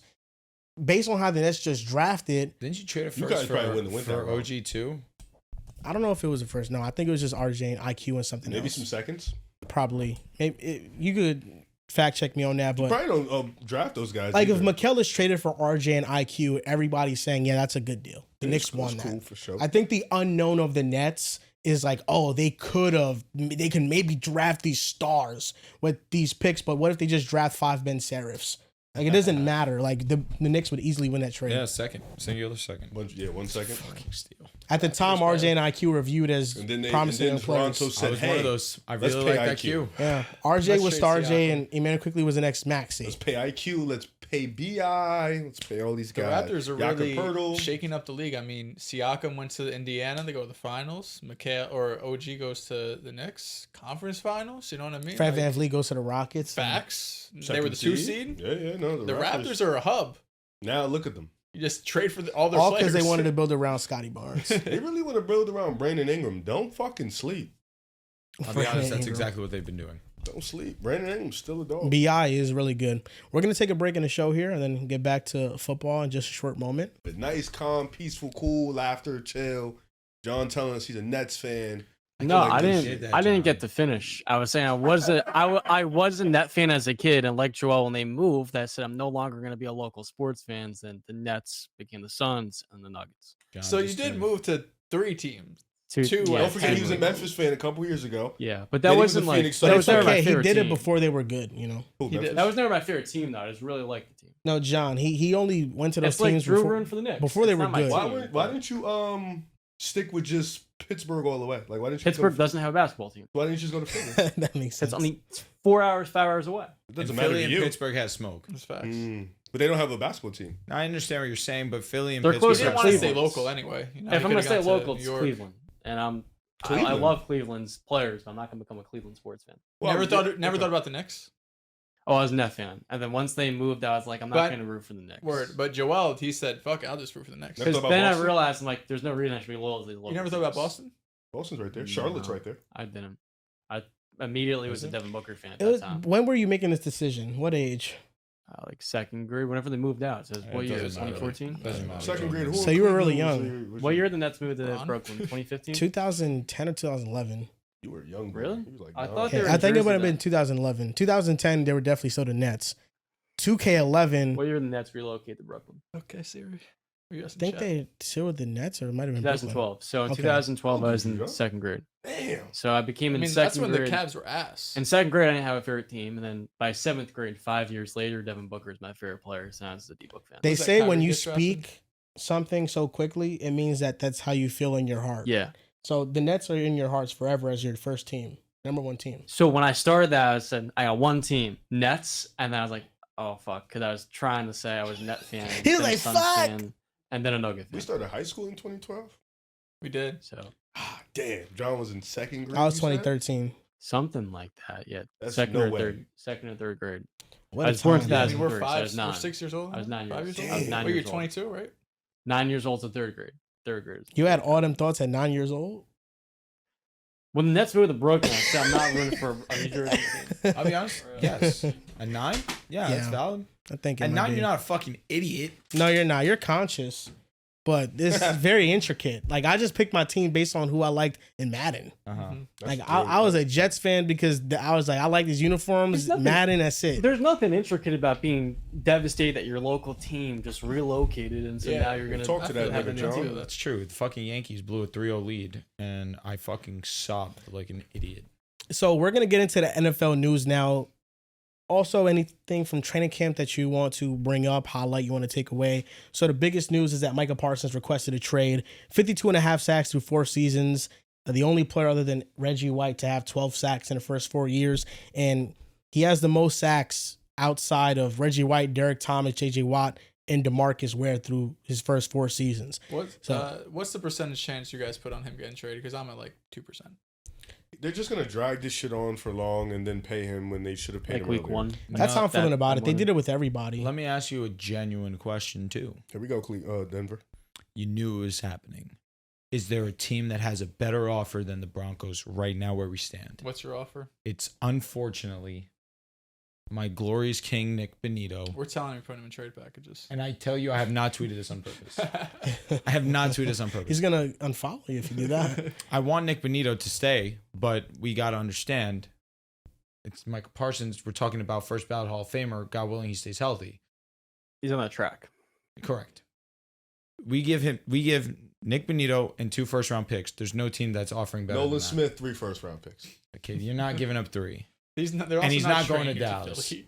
He's not getting traded. Period. Oh, he's not. not, Yeah, he's not, Dallas he's not. and Philly aren't. He's doing not a getting deal. traded. I don't think. I think, like Riv said, I don't know why Dallas has to do this. Like they did it with CD, they did it with Dak, and Micah is And on Zeke, a too. really a different level than those guys. The difference is CD and Dak never openly came out and That's said, true. "Trade me." Well, they was talking. They was throwing shots at Michael about his injury and throwing shots at him in the public. The Jerry Jones' son was talking about him. So they've been publicly disrespecting their star player. And this has not been like that with Dak. This has not been like that with CD. They absolutely wanted to give Was- Ezekiel Elliott a hug and a kiss. CD was he took the mature route because they were talking about him in the media too, and he Fact. was just like, "Y'all gonna pay me regardless." So I'm And just gonna.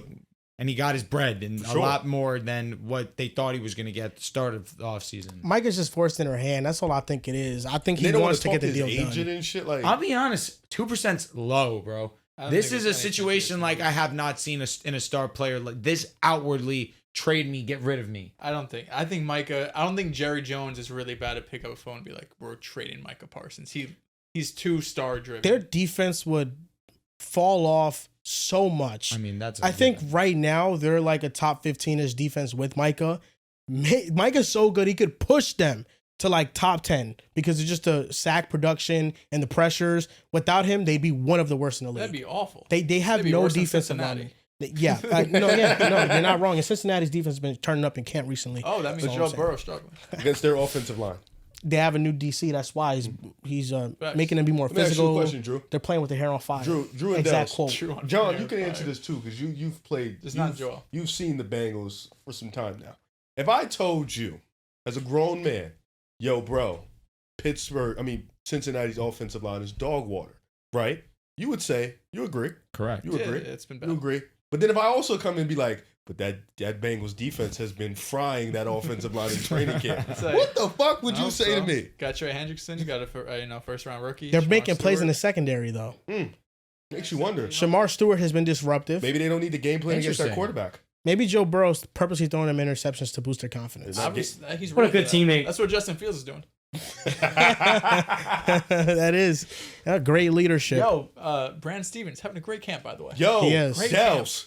He's One of guarding the- yo, Alonzar. AR and Daniel Jones are joint QB1. AR AR is still in it. AR is starting the No, but preseason. it Of game. course, matter. The AR's still in second it. game, AR's I don't gonna give a win the fuck. competition. Second game, they're flipping it. I don't care. Second Week game, one. I'm saying.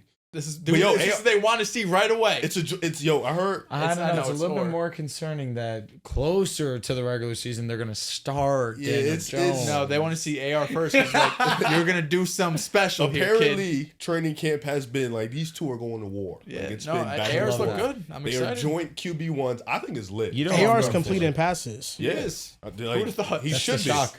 Yeah, That's the shot. that was the development we needed. So AR will be starting the quarter and a half. Daniel Jones starts the other half, and then they switch for game two. I So don't care about that. I'm game excited. shit. It should be fun. AR goes out there and balls. He's starting game 2. It's already set in stone, bro. No, He'll start game Steichen 3. going back. He'll start game 3. Yeah, hopefully it doesn't take 3 games.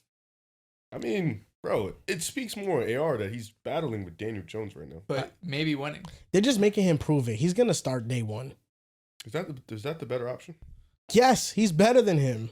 Daniel Jones? Yes, he's better at creating That's actually explosive an plays. excellent question. He's That's an better at excellent creating question. explosive You, plays. you stuttered too. No, I didn't. He's like, Fuck, good question. What else? No, that's what matters. Explosive What about the plays. short intermediate to just I think Daniel Jones is making a more IQ plays? He's in a the more field? accurate quarterback. Daniel Jones doesn't have high IQ. He turns the ball over a lot and fumbles. What the a fuck does ton. AR do? AR is not a turnover machine. He's inaccurate, but he's not a turnover machine. Daniel Jones ain't that bad, man. Daniel not Jones good. is that bad. He's not He's that not that bad. bad. Yes, Thank he you. is. Thank AR's you. getting the start. Thank Not that you. bad. It's Compared to disrespectful to AR, say he's that bad. AR is better Yeah. than him. AR's not that much. If he was better, he'd be starting. No, if AR was better, they wouldn't have gotten Daniel Well, Jones. they need a backup because he can't stay healthy. No, that's fine. They need a But if backup. he was Why so would much Daniel better, Jones go to Indianapolis? He You thought want he to had a know shot to why? start. Because he I thinks he can have a take that chance job. to be a they're quarterback. joint QB1s, bro. So what? You know what This is the joint fourth means? I saw overall. Bijan's rookie year, he was the 3rd ranked running back on the I told No, you depth about that's chart. Tyler. different. Come on. No, Depth you charts gotta don't wait. mean Stop, anything. stop. That's a great example. Depth Stop. charts don't You have mean to earn anything. your stripes. No, But, year sorry, 3. Bajan, Now, There's no year 3 earnings. Bijan is going to sit there and be like, Bajan, yo, he's Bajan. sharing running back? Bajan. I'm gonna lose my mind. He he's did losing not it. just compare rookie he did. depth chart He did, he to did. a third He did. It year. just shows that depth fourth charts don't over- matter. No, they matter like hell in year No, they 3. He still believes in No, Trey they Lance. don't. He's delusional. He don't No, know. they- Trey Lance correct. is QB1 on the He- Chargers depth See, chart. look. He doesn't know what's going on.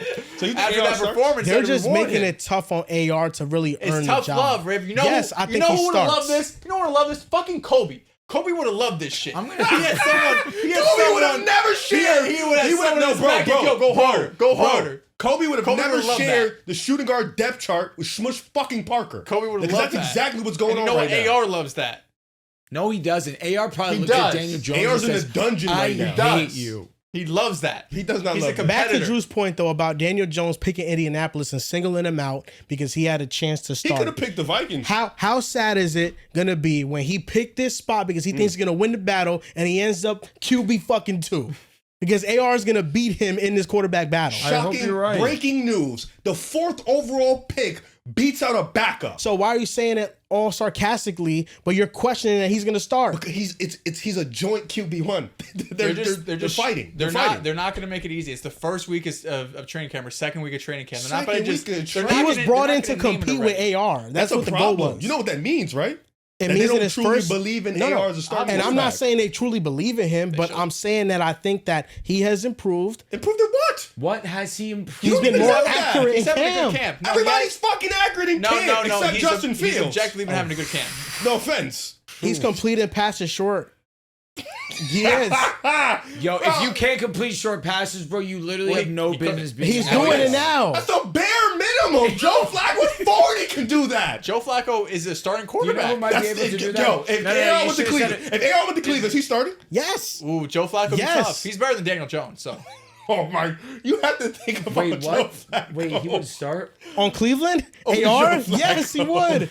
That's one of the few teams he'd start on. Absolutely. I've watched him get benched for Joe Flacco. that's the old AR. Everything comes back to AR not being able to stay healthy, which mitigates his rushing value, his playmaking value, and also the fact that if he gets injured and he misses 2 or 3 games, and Daniel Jones comes in as accurate, on time, taking good care of the football, and the Colts go 2-1 in that 3-game stretch, are we sure that they're not rolling with Daniel Jones for the second half of the year? I understand it's the draft investment. That's the main reason why that Anthony Richardson's starting, and also the expectations giving it sky-high potential. But for as much of the physical traits are kind of unparalleled, it comes back to the fact that right now Daniel Jones probably the better quarterback. AR got benched. Joe Flacco came in and had an absolute stinker against the Vikings. Then AR bro. came back and lit up the Jets. Hey, bro. Had his best career game did. ever. He was How awesome. many interceptions you think AR threw last year? 11? 14. How many touchdowns do you think he 9, threw last 8, year? 7. He threw more interceptions than touchdowns. It's not shocking. 8 to 12. What Yet about one rushing guy right touchdowns? now Rushing touchdowns. is the turnover Rushing machine. touchdowns. Oh, I'll be forgetting. I'll be loving this shit. He's a rushing quarterback. Because he can't throw. How many games did he acknowledge play? Rushing touchdown He- because Daniel Jones. 11. 11. Yeah. That's dog shit. 11 No, what? yeah, he was pretty bad. His lows were low. He had 11 what? Interceptions. 11 I'm looking games at the- and I'm 12, looking at the rush 12 rate. interceptions. Yeah. Look at the He's a rushing. risk taker. He had 6 TDs rushing. There you go. Now it's positive. He's cooking. 14 and 12. Yeah. I think really Wait till I find fumbles because I Nah, can't find. Wait. fumbles lost, all that matters, by the way. Yeah, I got you. last year he had few moments that gave you optimism. I think the Jets game was one of those moments and very Fumbles early in the lost, 3. season. Hit 9. Fumbles lost? It might just 9. be it might just be Just fumbles. fumble. That's just fumble. Not There's no way he I lost don't give a 9. fuck. He had 9 He fumbles. fumbled the ball 9 times. He fumbled I mean, it 9 I could times. agree with you there, but I think his rookie year he showed real flashes that gave optimism. This is Carson Wentz. Oh, Carson Wentz is better. Yeah, Carson Wentz is so much better. I'm talking about back end. I'm talking about back end. Back I end. just don't think Daniel Jones is winning a job. I think it's gonna be AR. What are the odds that Anthony Richardson's starting at the end of the season? That's the real question. End of the season? Week- Oh. I Weeks think that's a 15, 50-50. 18. Let's That's do week 50-50 10. proposition. 50-50 prop. Let's do week 10, John. That's what I'm a lot more curious to see. 50-50 at I best. expect AR to start week 1. It's because the first big hurdle is win the starting job. The second, maybe even larger hurdle is Make it to the stay season. healthy for 7 Make it Let's games. look at the Colts schedule real quick. It's not that difficult. Brandon Stevens, excellent. The first camp. I'm game is excited. against Miami and then the Denver.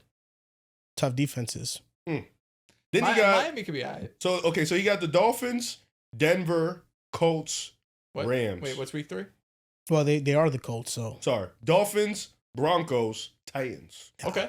Rams, Raiders. Okay. All He right. can be benched by week 5. He did have 9 fumbles. He did lose 6. Lost it. Listen, that's unlucky. Next year, he'll probably lose 2. Unlucky. You know who has a lot of fumbles too? Justin Fields. Lamar. Yeah, I believe it. I mean, only he threw holds the ball like 3 this. picks. He be on some weird. so he was a turnover machine last year. I know. Fields every week last Not his year. rookie. Listen, week 1 against Miami, was it? Yes. They have a whole new secondary. I think he could be okay. But against he that. plays Denver, right? That Denver, can he's be fucked. that Yeah, can no, be the moment where guess you're what? like, dude. Everyone plays Denver's fucked. It's not just Anthony Richardson. It's everyone. fair. That's fair. Lamar had 10 fumbles this past How season. many lost? 5. Be careful though, because the FR stats fumbles recovered. I- So Exactly. So is there an FL? Fumbles lost. Fumbles I'm recovered pretty would be- sure Ant only had 3 That's still last 5 year. though, because it's half. So I'm looking at the fumbles regularly too. It's the same number. Oh, I see. But And then so if you that's recovered 5, correct. yeah, I got you. AR had 3 game-winning drives, 2 fourth-quarter comebacks, and if you think that Last year wins as or a in his quarterback career? stat, he was 6 and What 5 last what games season. were these?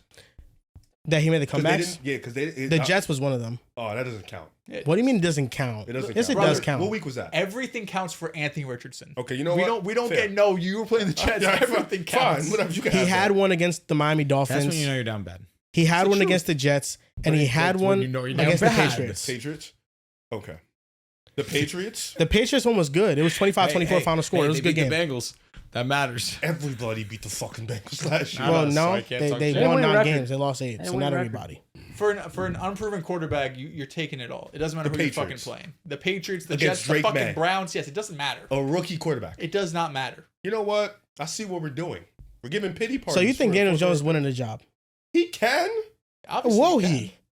You sound very adamant that AR is not No, winning I'm more this. adamant on you thinking AR is just going to outright win it. I think Yes, that's I do. insane. I think he's gonna I think win if he it. outright wins it, he should have been winning it. That's the problem. Well, right now the competition is going on. that's a serious issue. problem. That's a problem. It's a problem that they brought in somebody to compete with No, a it's a quarterback problem that that had he's 12 still completing interceptions with last the season. quarterback. More on That's him, the not a problem. franchise problem. It's a him problem. He's 21 years old. and he's Hey, dog what do you dude. mean? 21. He's 22.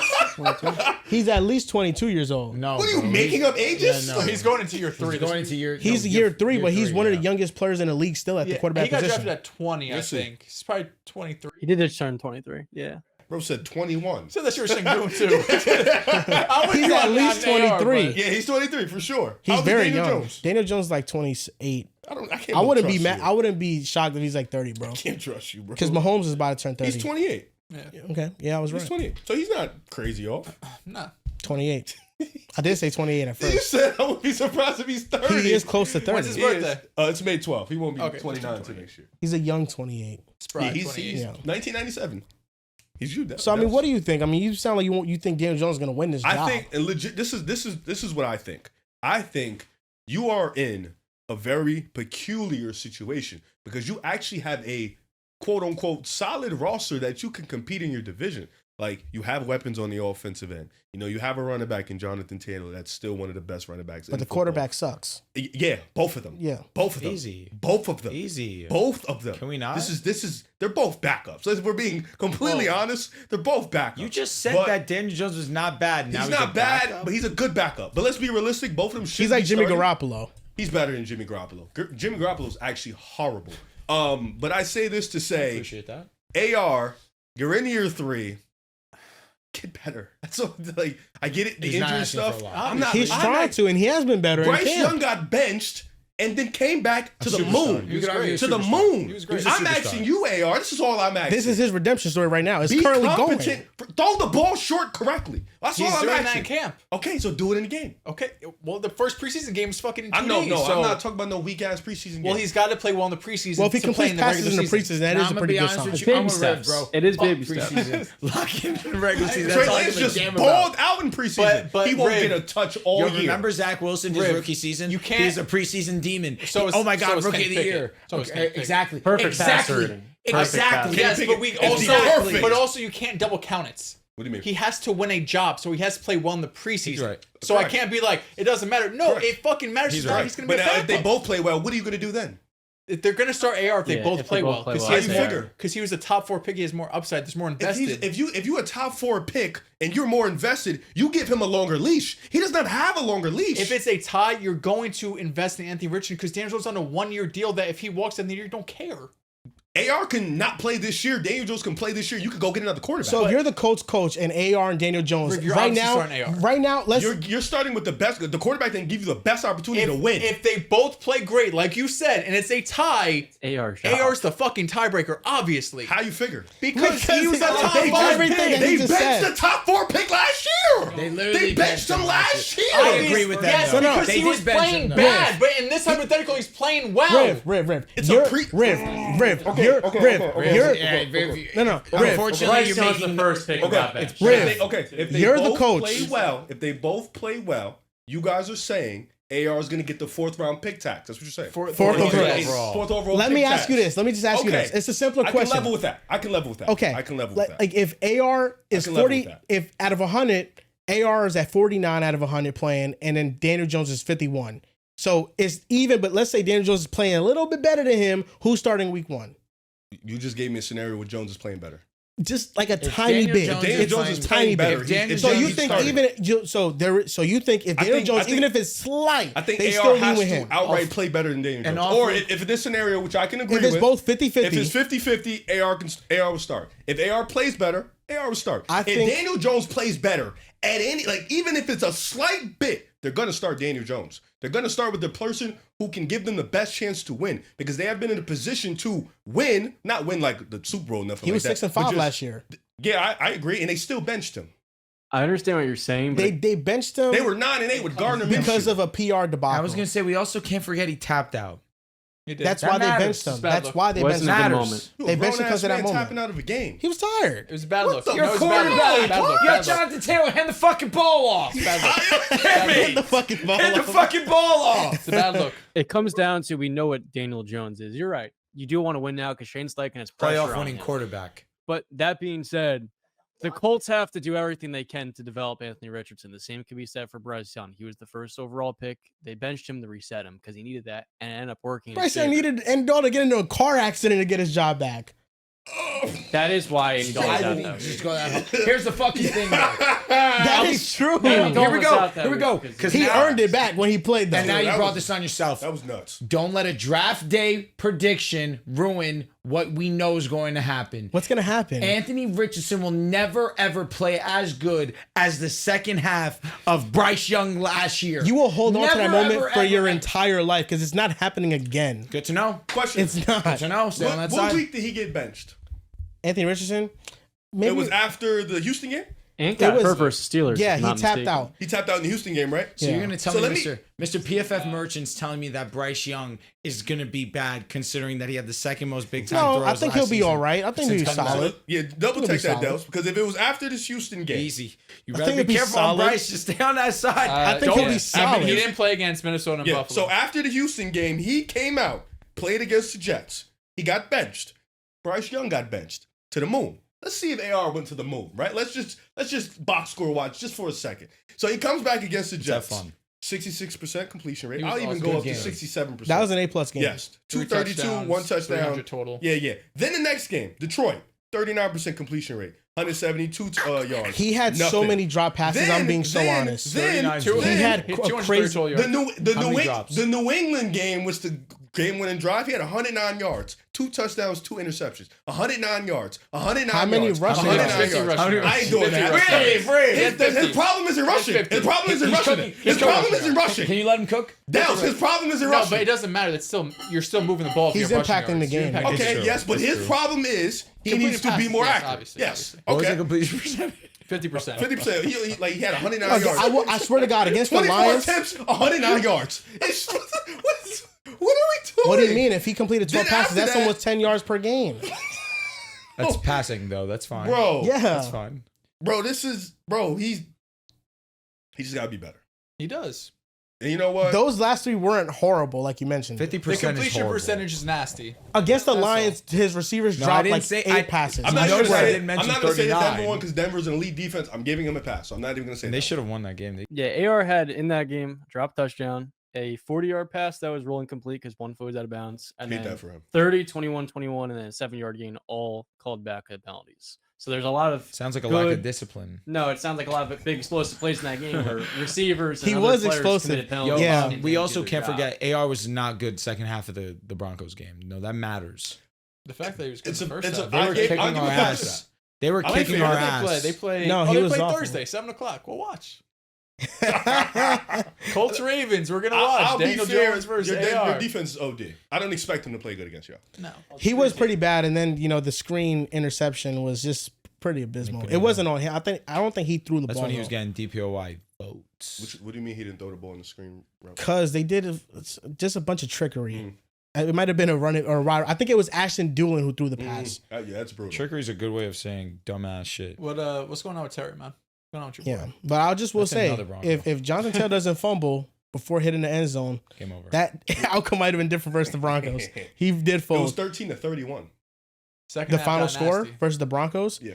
It's because And it Bo started Nix with the woke up. JT. No, fumble. I get what you mean, but like that. The JT fumble was nuts. The JT Oh fumble my maybe. God. But It was it's a massive it's swing. 13-31. Being genuine, the JT fumble saved legacies and It seasons. saved the Broncos season. Like I'm not saying that the Broncos wouldn't have won that game if that didn't Probably been a happen. closer game, though. But the Colts were on the verge of blowing them out when he fumbled. Okay, It was about to be 21-7, 21-0, one of the two. Yeah. I gotta And then get that play happened. I think the Broncos drove down. And then they had Bo the Nix pick woke up, six thank God. touchdown. Yeah, there's a lot of things, but that game was good. I had a lot of fun watching it. Speaking of training camp stories, real quick, because this one could be minor if we're gonna go in dialogue on Terry. Sean Payton says in a few years, Bo Nix could be a top 4 or 5 quarterback in the National Can't believe you Football said League. that. I'm gonna be honest with you. A head coach doesn't just say that, especially a guy like Sean Payton. Sean Payton means what he says and says what he means. Absolutely. And there's no way you're going to convince me that he's just going to say that without Do you believe that? wholeheartedly. No. He believes in his quarterback. Why can't I? Because why wouldn't he say that? I mean, if he believes in it, he's a If person we're that's going up off front. fantasy football, we're talking about a top 7 quarterback Right. already. Fantasy, yeah. Already, we're talking Yeah. about a He's top putting 7 belief in it. He's instilling confidence. in There's his only quarterback. up from here And in after year- that year. And he had a near record-breaking rookie season. Yeah. Second most quarterback touchdowns. He was statistically awesome. I feel some. I feel something brewing here. Yeah, sarcasm. Oh, promise you, he doesn't move me. He doesn't move. I you? thought Bonus Because would be a what superstar moves with me, Sean Payton. what moves me is him breaking the spell of us missing the playoffs for almost a decade. That's He's what moves historic. me. A rookie. It's Yes. a story. When you What do did your rookie do? Oh, shit. Mark Sanchez, AFC Championship. Oh wow, we're talking about. Although Fashanu before you was hit puberty. great last year. No, I We're was talking you about remember before you that had guy? hair on your balls. still memorable. That's brutal. Still memorable. Still remember to this day. And he actually had multiple games on the road against all-time great quarterbacks that are going to be the Brady, Hall of Fame Peyton, and outplayed Big them Ben. all. Outplayed? Yeah. A lot of them. Outplayed who? A lot of them. Who do you outplay? Well, he outplayed Brady. He outplayed Phillip Rivers. Okay, that I agree with. That ain't hard. He outplayed a Carson Palmer. That definitely. Who cares about him? And he might have outplayed Peyton Manning the second matchup. Let's be real. Is Mark Sanchez. That pass to Braylon Edwards. No, That return from Cromartie? No. Okay, Legendary. he had a good performance against This is us. awesome. Fucking Nick Folk. You guys are talking about. We 15 talk years about ago. Nick Folk. We signed him back. I know. I'm happy for you I'm guys. gassed. He It's was a jet awesome legend. last year. It's 2025. No, Dude. trust me. What I said was right. He was the second most Joel accurate did kicker not last have year. hair on his chest Oh, or balls. I was talking about Nick Folk. Yeah. The last time the Jets were good. Nope. I definitely masturbated before, though. Bro was there with his fucking pinky. Nah, my shit was way bigger than Bro that. said that with confidence. Why did he say that? They say that's when you really become a man. So You masturbate? I was a man by the time I saw the Jets do all those historic things. You're crazy. You're crazy. You were masturbating at 9? I don't think I was 9, That was 2009, right? 10. You were masturbating at 10, bro. I was a little freaky, bro. Listen, there's no boundaries to internet porn. You can find that early, brother. We were Oh like, my God, yeah, 10 that was years the old. BlackBerry era. Like, So damn, right. You was being yummy early. Just lock the door. You were on the fucking desktop. You were in no fucking phones, You were though. definitely on a desktop. Nah, that's too crazy. out. That's too You had crazy. my phone was going on the internet when I was that young. Bro, we barely had phones No for way. real. And a fucking BlackBerry. He's It was right. BlackBerry Razors, like, We were bro, doomed. Nokias, like, bro, we ain't had shit. Had to be the desktop. You're not a real fapper if you've iPod never done Nano. it on your PlayStation. PlayStation's You crazy. had the browser on the PlayStation. Nah, you a You hard. never I did could- that? I don't know if I No, could do that no, at that no, age, no, bro. No, watching that shit on the big screen TV is diabolical. Because I know the shame promise you. after. Like, after you nut, I know the shame. Not Like, at fucking 10, though. Not at 10. at 10, bro. That's crazy. Bro, crazy. and the shame after you look at yourself like, damn, bro, like, I'm a nasty nigga, bro. Like, I just beat my meat, big ass TV. It was just like, fuck. Yeah, like, you disgusted in yourself. You The probably got PlayStation you got the 3. lights off, too. The PlayStation 3. I mean, You know he loves a dark room. Yeah, you got a dark room. He loves lights a dark off. room. I mean, you do that shit with the lights on. You're asking for Yes, trouble. no. Respectfully. You got to set the mood, man. Middle of the day. Yeah. On the So Terry browser. McLaurin, You're a he sick requested a trade. I think his kind of situation is interesting because I think there's no doubt he's as good as DK Metcalf, if not Oh, he's better. He's better. DK's He's getting One paid guy we can all agree on. $33 million per year. But what's holding Terry McLaurin back is that he turns Yes, you. 30 in September. And What's his birthday? Yes. his birthday's in September. September, I think 11th or something. I don't know. It's early in September. Happy birthday, Terry. But McLaurin turns 30 in September, and these are other receivers that Breakout season. are near 30 years old, if not older than 30 years old, and they got this the contract they got. Mike Evans got $20.5 million per year. Calvin Ridley got $23 million per year. And Cortland Sutton got $23 million per That's year. the contract that's screwing him. Cortland Sutton Yeah. getting $23 million a year Yeah. is screwing Terry. Because that's the contract. He should get more than 23, don't get me wrong. But I don't think he should be getting. First of all, DK shouldn't have got that $33 million, whatever it was. So Terry asked for that. You're probably not worth that. You know, the lack of sympathy for Terry McLaurin, especially from all of you guys, but from you specifically. When I want him to be a Bronco. When I gave you the trivia of how many quarterbacks have thrown a pass to McLaurin, you named 13 quarterbacks. That's great. And the lack of sympathy for him, knowing that he went through that gauntlet of bad 13? quarterback play. I'm like, no, wow, we got to impressed. like 6, and we're like, all right. John racked off. They needed John hits because they were Yeah. so bad. This is the man you're disrespecting. The Garrett Gilbert poll is tough. He's had some dog shit John, quarterbacks. John was on a Kyle roll. Allen was one of the better quarterbacks Terry McLaurin had. Look, he's an elite receiver, Wow. and he's a true alpha number one. And I Kyle felt like Allen. Logan Thomas. Logan Tight Thomas. ends. Really Caught a wanna pass do from. Yeah. Yes. Wait, start your dialogue again? he's an alpha and a number one wide receiver. And if I'm Washington, understands that the market right now, it lowered after Cortland Sutton got paid because he honestly could have gotten a little more. I feel like he was maybe underpaid slightly, if anything. That being said, it only hurts a guy like McLaurin, given the fact that he's pushing out for, like you guys highlighted, those contracts, which as the wide receivers like Metcalf are steadily being paid, you think it's an upward trajectory, but the combination of that and age has kind of misconstrued the player that McLaurin is, because I feel like for the Commanders, you need to pay a player like that who, alongside Jaden Daniels, is the core of this passing game. If McLaurin was 28, he's getting $35 million per year. Yeah. He's closer to 40 than And he 15, hasn't shown you know any what I mean? physical signs of regression. This last year, 13 touchdowns. What, Jamar Chase is the only receiver of more? So it's not like He was a touchdown machine. It's not like he was showing any signs of taking a step back phically. So No, you Terry can was cite the great. age.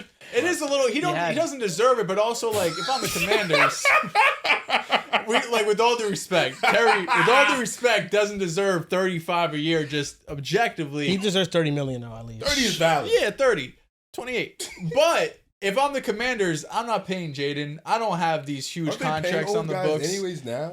Like, there's a way I think you can make this contract work where Terry's getting most of his money in the first couple of years. Maybe it's a 4-year deal, but the first 2.5 are guaranteed. Like we see it all the time. There's a way to make it work.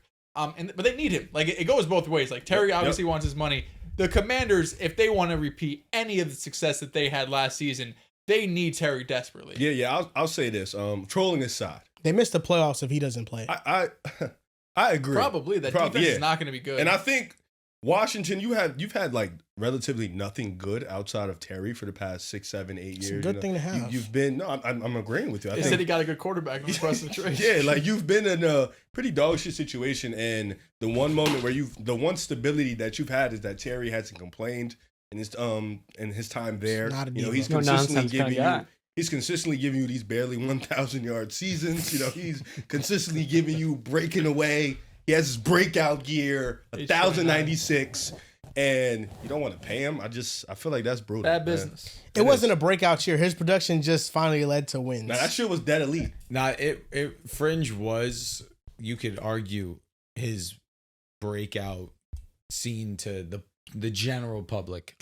They always suck. They do correct. always suck. 1,000% I agree. They Yeah. gotta pay him though. They should. the pay him. statement's There's nobody in the football world that has been asleep on how good McLaurin has been over the last couple of years.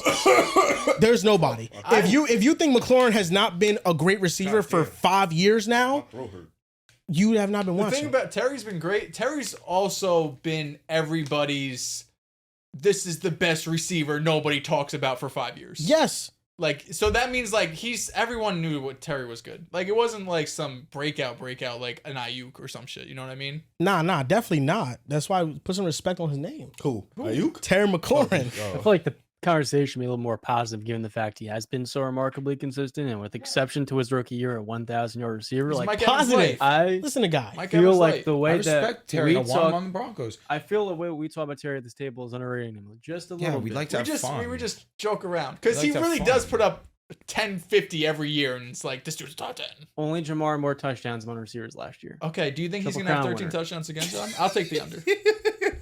If he has 13, No, what is No, Do you think he's gonna I have mean, over 1,000? Yes, Well, just I'll take the over. Because it's just if the argument is he had 13 touchdowns, well, I don't think he does that again. Receivers and just in general, I say double touchdowns digits. change. I say I'll double take. digits. I'll take under. I'll take under 10 I'll touchdowns. take 10. he- For the most of his career, this is first time with a Want to quarterback. put 20 on that, John? I'll You take can put under 20 10 on that. touchdowns. It's assuming he plays at least 14 games. That's valid. And he misses like 5 or more. Who wants to put a bet that he won't get over 1,100 yards? Because I'm willing to put that bet out.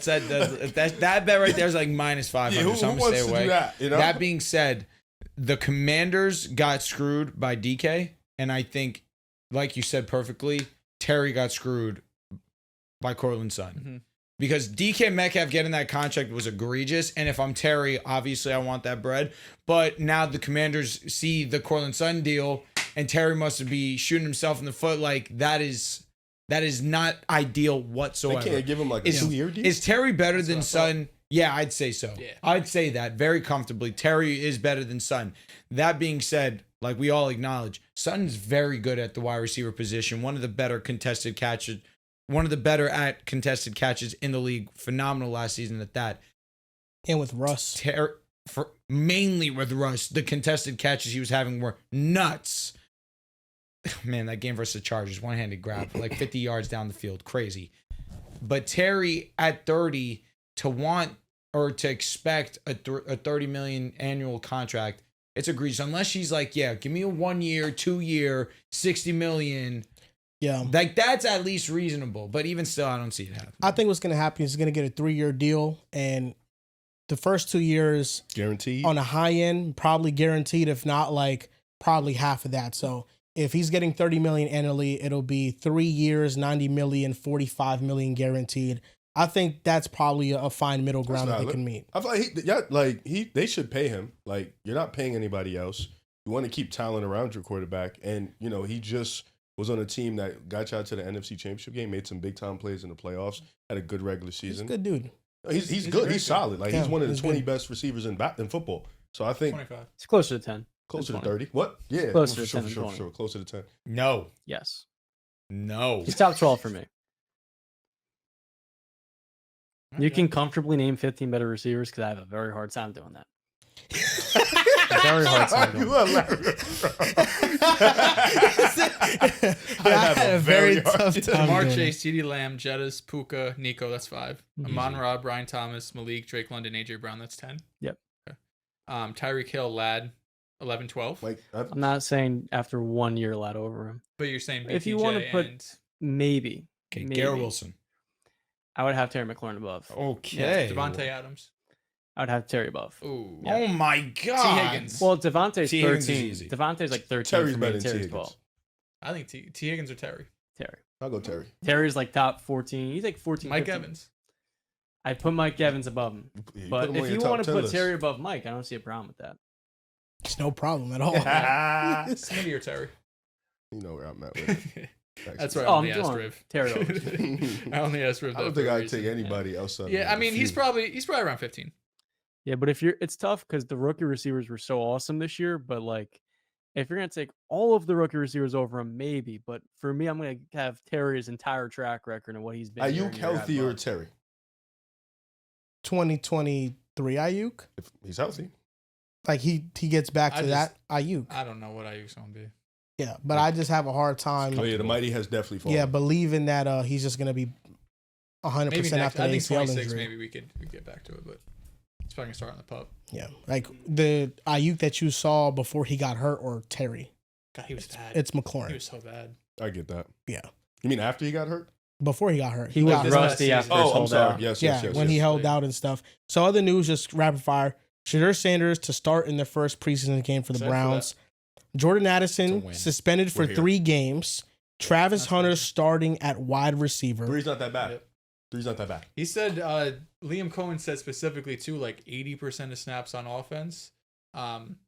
See if it holds true. I want him Yeah. to play offense. But Justin Fields is struggling to throw the ball in Jets camp right now. Breaking news. can't blame him. Look at the receivers outside. Yeah, the that's Nathan been Taylor, the high main ankle sprain, headline. too. That's been his guy. The Steelers, inconsistent offense and communication Yeah, issues. yo, hold on. Talk on that. We'll speak on it later. They're No, in the talk power about Pittsburgh. rankings. Talk on that Pittsburgh? quarterback stuff. I don't think they're going to be that good. No, no, That no, no, the no, no, Steelers no, no, no, no. inconsistent offense and communication issues on offense. Can you send me that link so I can send it to Joey? It's not just the link. Talk It's about- just written in the training camp stuff. Talk A lot about of it. Aaron Rodgers.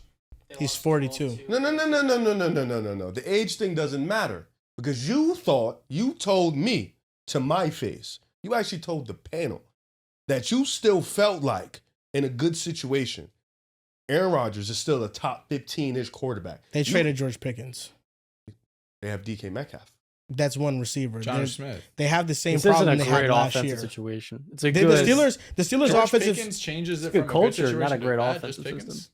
Yeah, I it was think a bad situation. I think even having with Pickens. two awesome receivers changes the numbers of things. Awesome is strong. All right. I mean, Joel, did I you think not- Pickens is awesome. Joel, DK did is George awesome. Pickens and DK not awesome. Joel, wait, hold on. Did you not think prior to preseason I don't know that what the these guys Pittsburgh are on. Steelers can still compete? They're both outside. They're top gonna 20 compete. receivers.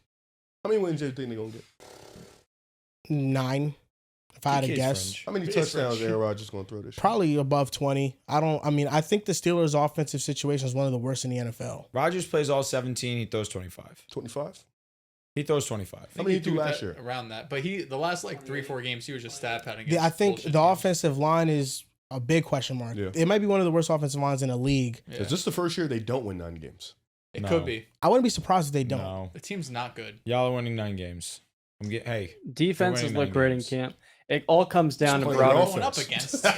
It all The comes. defense has been The, dominated. the defense got better. They're I playing feel. Aaron Guess what? The Rodgers. Jets The defensive line you got know what they better. say? Iron sharpens iron, pal. Yeah, Who's- but there's only one iron here. but the Steelers Rodgers, season first depends Hall of on Famer, Broderick please. Jones and Trey Fontana's development. If Broderick does not get better as a pass protector, the offense is gonna struggle. What about Darnell Washington? I saw you said maybe move him to tackle.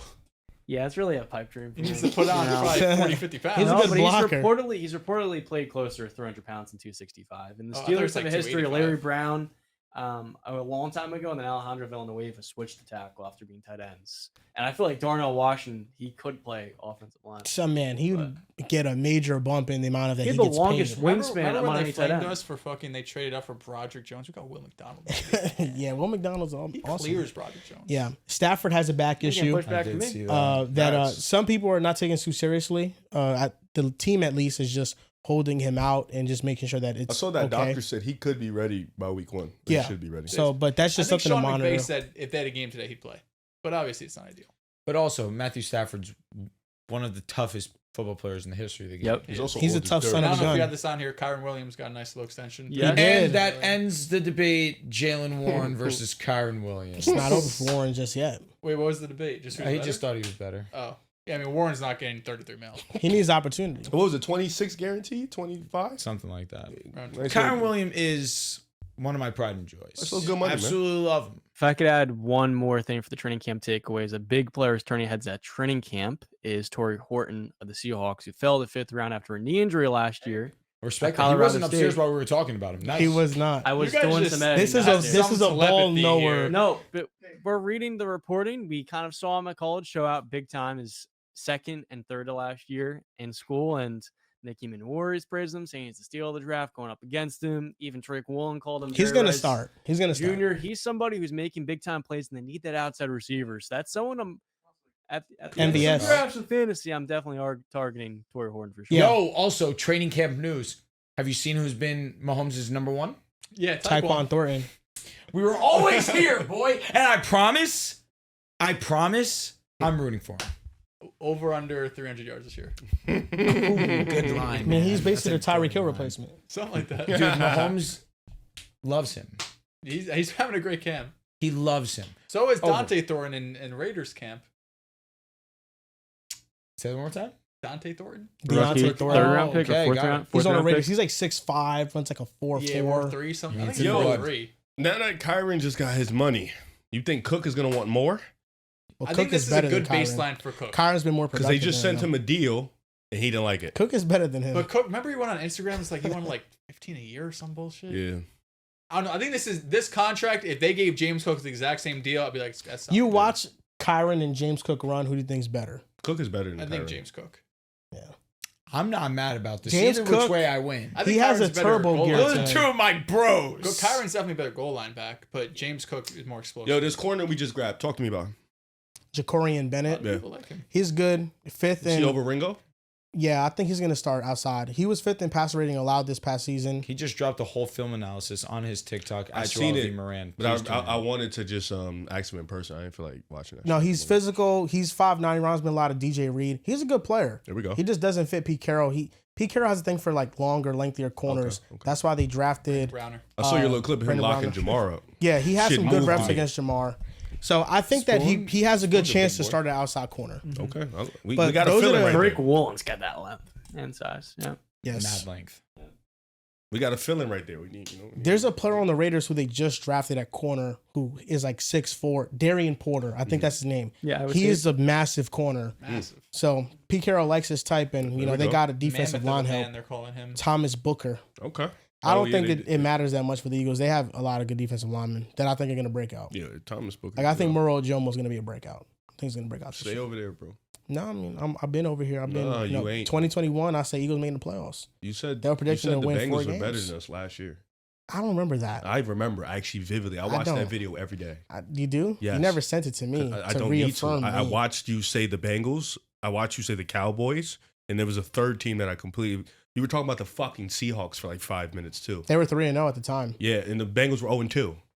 Yeah, but you know how they start. They They went. didn't finish. They went 0-2 and they went the AFC Championship in and 2022. then they went 0-2 and missed the playoffs. Nah, T. Higgins 8-4 when he played with Oh, I'm Chase. sorry. Be healthy.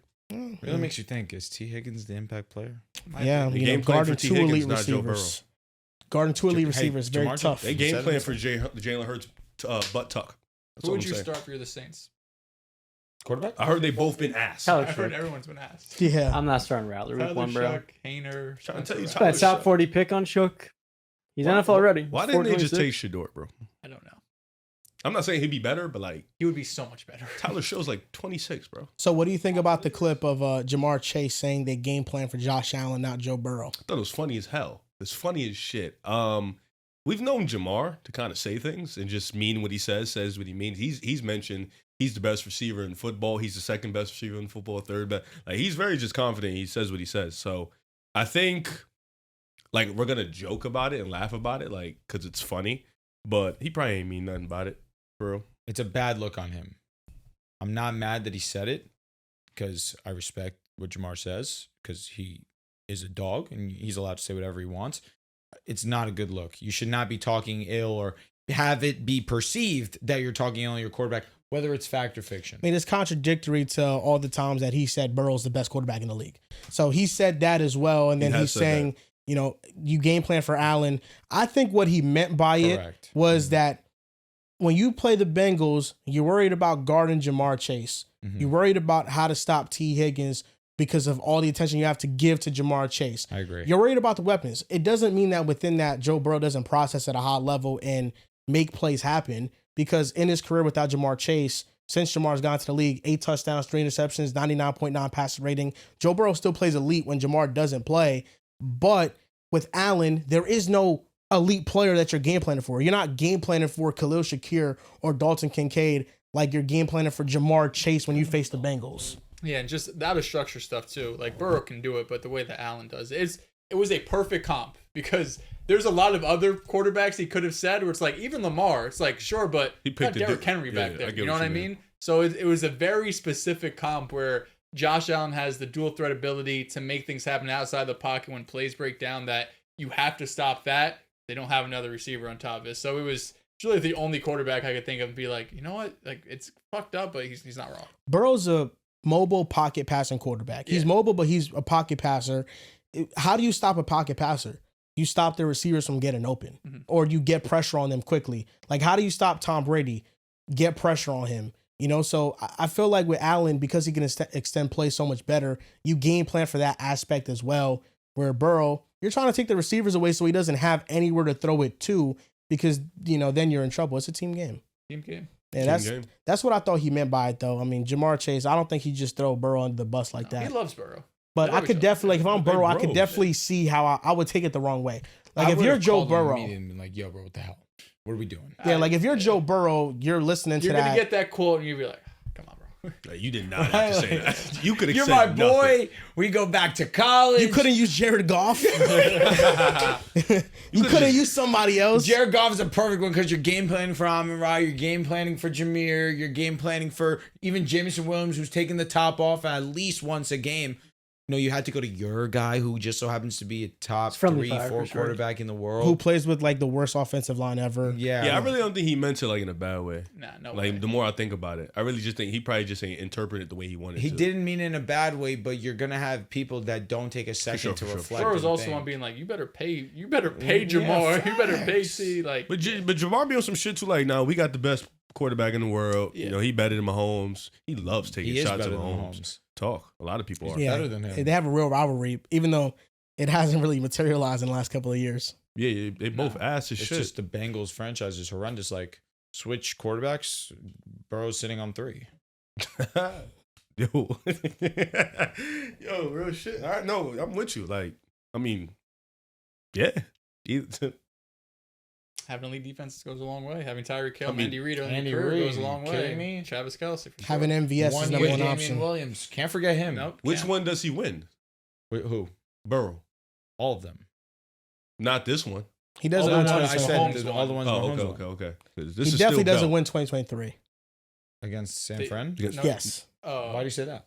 because Mahomes on a no, it was No, You're 2022. saying You 2022. think- talking about the Eagles the 2023 first It time. was- because the lack of receiving talent, And he was hurt. the tackle play, all the plays that Mahomes had to make out of structure. He was the number one quarterback on third down. Sounds like stuff Burrow can do. He was hurt. Joe that year, Burrow too. wasn't When number he- one when we quarterback on played third him, down. I think he had In a bad ankle. 2022, he was hurt. Yeah. He won with a broken ankle. I'm be honest. messed 2022 up ankle. Mahomes. I can hate all I want. Shit That pisses shit's me off. peak. Yeah, Pissed I me mean, off. you lost Tyreek Hill and you fucking won it all. Makes you wonder. I'll never call him a goat, but it was goatish activity. Yeah, that was, and then you sprained ankle. Nobody gives him credit for playing through that. No, I mean that's what everybody needs to give Yo, him credit like for. it's crazy because like if if they didn't fumble the snap, the Chiefs don't win that game. Took 0 sacks against a team that had 70 sacks in the regular season. Well, If- the Who turf made was history. also it was. Well, Like it's if for you, could both talk, sides. if you could talk about Brazil turf, I could talk about. You were calling that Arizona defense turf. fake all year. It was fake. As fuck. If Yes, they it didn't was. fumble that snap, I know, the it's a Chiefs shame. do not win that game, bro. Shame. Like because What snap? the What Eagles fumble? could not stop Jalen scoring. Hurts the first ballot Hall of Famer. If that happens, nobody ever slanders his name ever. Wow. Never. He never gets slandered ever. Was it a Oh, fumbled that's easy. snap? I think it was like he hiked it and it just went over Hurts' head. Yeah. Like it was really high. I think it was. No, it was he something was like that. he was like running out of the pocket. He just like dropped No, it type Hurts shit. tried to juke and just lost He the like ball. just dropped it. Yeah. Yeah, I'll be it's a bad honest. play, but It was You erased that legitimately game out. No, that's the only mistake. I Like know. because Yeah, we were really, he was fucking perfect. frying them. 48 minutes. He made one mistake. Like literally, that was it. Because And even still, fourth quarter, 3 minutes drove down the 60, field, yeah. 2-point conversion. they stopped the run, but the passing game was Yeah, they scored 40 fucking points. They say he Electric. can't pass, and he goes and he has that performance in a Super Bowl. Like that's his that's a part of his legacy. it's all right though because we needed that loss to do what we just did to them. Like we needed the redemption. Really, really. Like really put belt to ass. Like that was so much. That felt better. Certain teams can't do that. Certain teams can't. Certain Certain teams can't get quarterbacks out the can't do first that. round. Yeah, I'm gonna take it. That the low-key Certain is teams shot. can make the playoffs. Wow. not Mark Sanchez. I looked at him. Okay, we're gonna get into NFL power rankings. We did 32 to 25 last time. We're gonna do 24 to 17. Our 24th team on our power rankings is the Jacksonville Jaguars. 3-10 in one-score games in 2024. A lot of bounces did not go their way, and that's why they were in the running for one of the worst teams in NFL. Trevor Lawrence gets hurt. But the bright spot is that BTJ ascended into an elite wide receiver. They draft Travis Hunter. There's more excitement in Jacksonville. They hire Liam Cohen. James Gladstone's their GM, a young, up-and-coming, bright, eccentric GM. Trevor Lawrence is under the most pressure in the league at quarterback this upcoming I mean, season. we just did the Keep 3 Cut 5 before, and Trevor Lawrence was one of the ones we were waiting for. He's under pressure to perform, but I think the contract that they gave him gives him security beyond this season.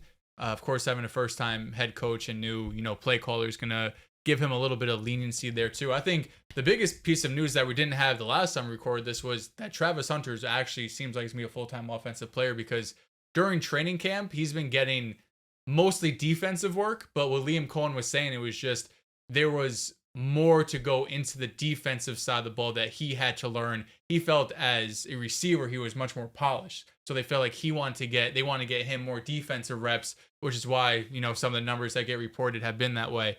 But for Jacksonville, they could be like this surprise team, right? If Trevor Lawrence has this great year and he's a top 10 quarterback and BTJ and Travis Hunter are a top 5 receiver duo, like that's in the realm of possibility. You're just really relying on a defense that's probably going to be bad really no matter what, unless something crazy happens. But you're hoping for the offense. You're hoping for the run game with Tank Bigsby, who was decently efficient, at least compared to ETN last year. Then ETN is just maybe third down back, used more in the passing game. For fantasy, they'll be fun. A lot of offense, not a lot of defense.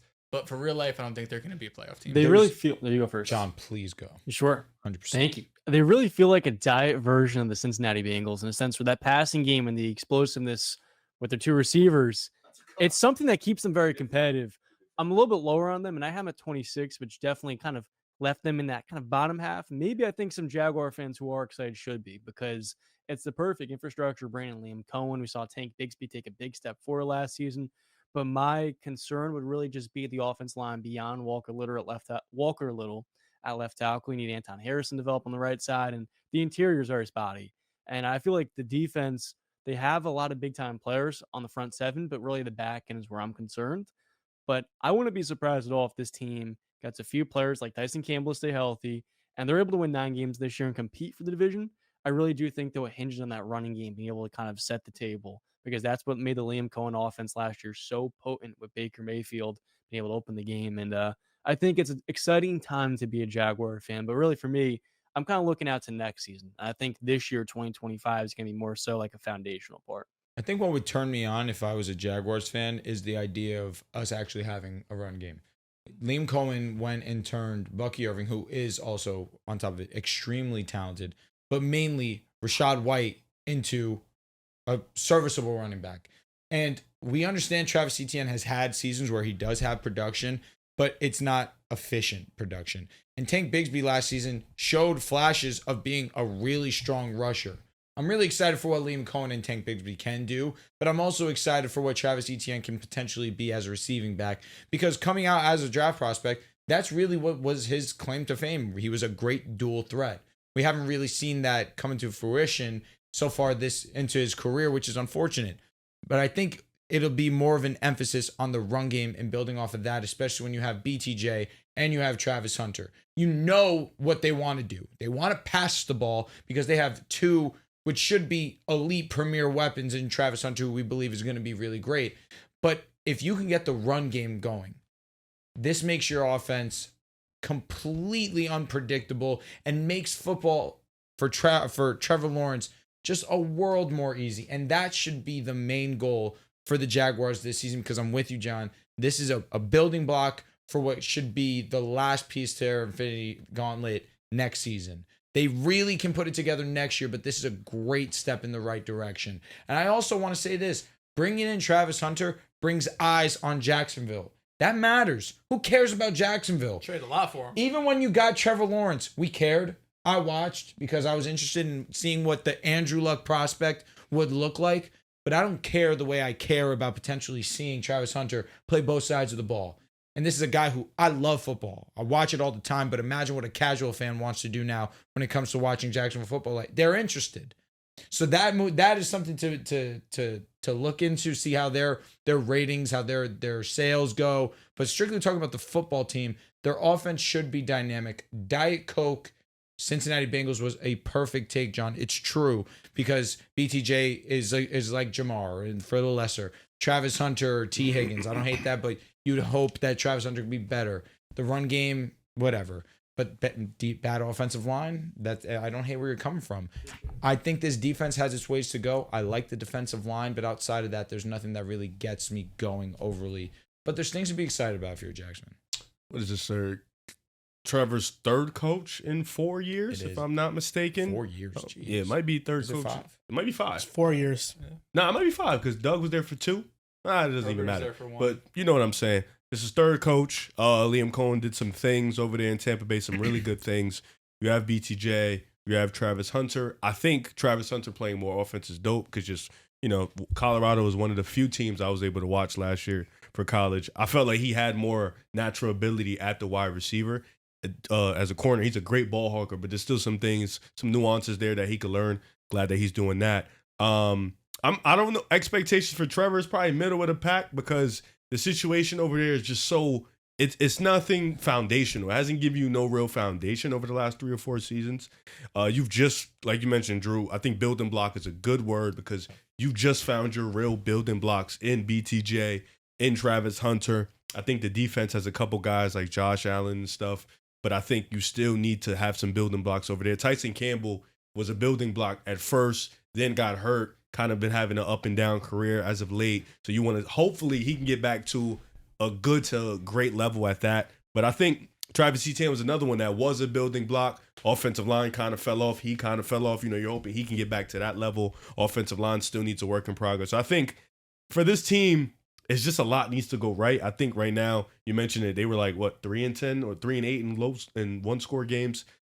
Be competitive. 3-10 in one-score games. If Trevor Lawrence can get back to that great to elite pocket presence that he used to have, because I think that's something that's fallen off because of the offensive line, because of the lack of security around him. His backside, he really can't see it because the offensive line is so dreadful. I think that's going to be a huge plus and just modest improvement from the young guys. So I'm just expecting improvement in Trevor Lawrence individually, and then the young guys that could just continue. Because I'm with you, John. I think this is a building block year, and I think next year is the year you're looking at it. But for Travis Hunter, like you mentioned, Drew, eyes are there, but also big expectations. They traded a lot for him to get him. He has the makeup of a superstar coming out of college in terms of the hype, what he was as a prospect, the two-way ability to compare him to Deion Sanders and stuff like that. So the hype is there, and there's going to be a lot of eyes on him, a lot of eyes on BTJ, Trevor Lawrence to get back. So Jacksonville's going to have that crowd that's going to be able to follow and watch them.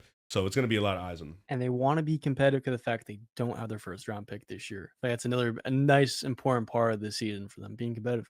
Yeah, I think Trevor Lawrence needs to give the city something to believe in. Last year, up and down, injury riddled, then the collapse in 2023 happened where they started 8-3 and missed the playoffs. He needs to give them something to believe in, and he needs to play great football this upcoming year. And I think Liam Cohen, his ability as a floor raiser is going to be one of the biggest things I'm monitoring for Jacksonville, because with the Buccaneers, like you mentioned, with their offense being so efficient, with Dave Canales, it was not that way. They were not an efficient early down offense. First and second down, they weren't that good. This past season, they were elite at that. Rushing the football, Rashad White was terrible, and they weren't able to run the football effectively. It was 4-yard gains all the time, if not less than that. They were getting stifled. With Liam Cohen, the Buccaneers' run game exploded, and they were number one in screen yards per game. And Baker Mayfield, 2,100 of his 4,500 yards were screens or play action passes. So that's almost 50% of his total output. So I think you get Trevor Lawrence more into rhythm. He needs to prove that he's better under pressure. He needs to be better with the timing of it. And I think lowering his average depth of target, which was 9 last year, is going to go a long way. He was taking a lot of deep shots down the field and pushing the ball down the field. And I feel like him just understanding to sprinkle those in and being more of a rhythm-based quarterback, I think will go a long way. You know what that's big for? Travis Etienne. Or sorry, Travis Etienne, because I'm mixing up him and Trevor.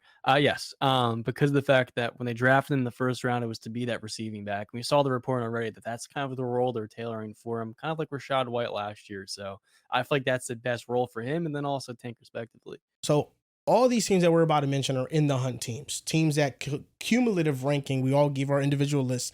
These are the teams that are in the hunt. This next team is the Las Vegas Raiders. 12 dome games this year. Geno Smith in domes. Smithian. My goodness. 20 touchdowns to 3 interceptions indoors. And now, because he plays in LV, he's going to be indoors a lot in that dome stadium. I don't have much to say about this poverty franchise. However, this offense could be lit. Yep. It's going to be awesome. I'd be lying to you if I said I wasn't excited for it. However, this defense is bad. Outside of Max Crosby, I'm not overly moved because you shouldn't be. There's not much talent on this defense. What you really care about on this team is the offense. Geno Smith becoming their quarterback was a huge blessing. On top of it, you get Pete Carroll. Sorry, I blanked on a legend. I apologize, Pete. You get one of the all-time great coaches as well. I mean, you had a great offseason for offense. Your defense still is horrendous, and you also lost Christian Wilkins. I feel like the Raiders are going to be a testament of just how much does improving the quarterback position drastically improve your team And head coach. and head coach. And running back. Because Antonio Pierce's philosophy was very conservative, and that's why he got fired. Very old school. Exactly. With Pete Carroll and Geno Smith, they already have chemistry, and the quarterback play they had last year was abysmal. You watch Raiders games, you're like, man, if they were able to push the ball down the field, they could actually threaten opposing teams, and these can become winnable games. For me, I think the Raiders are going to be really good. I just think that offense gives them a really good floor. I'm taking an over on their 7.5 win total. I think that's my bet of the year. I think they're going to win at least 8 games. Geno Smith has had a winning record in all his years as a starter. Seattle in that time, 1 year last season, He's on a QB stat. being it's not a QB stat. It's not a wins. It's not a QB stat.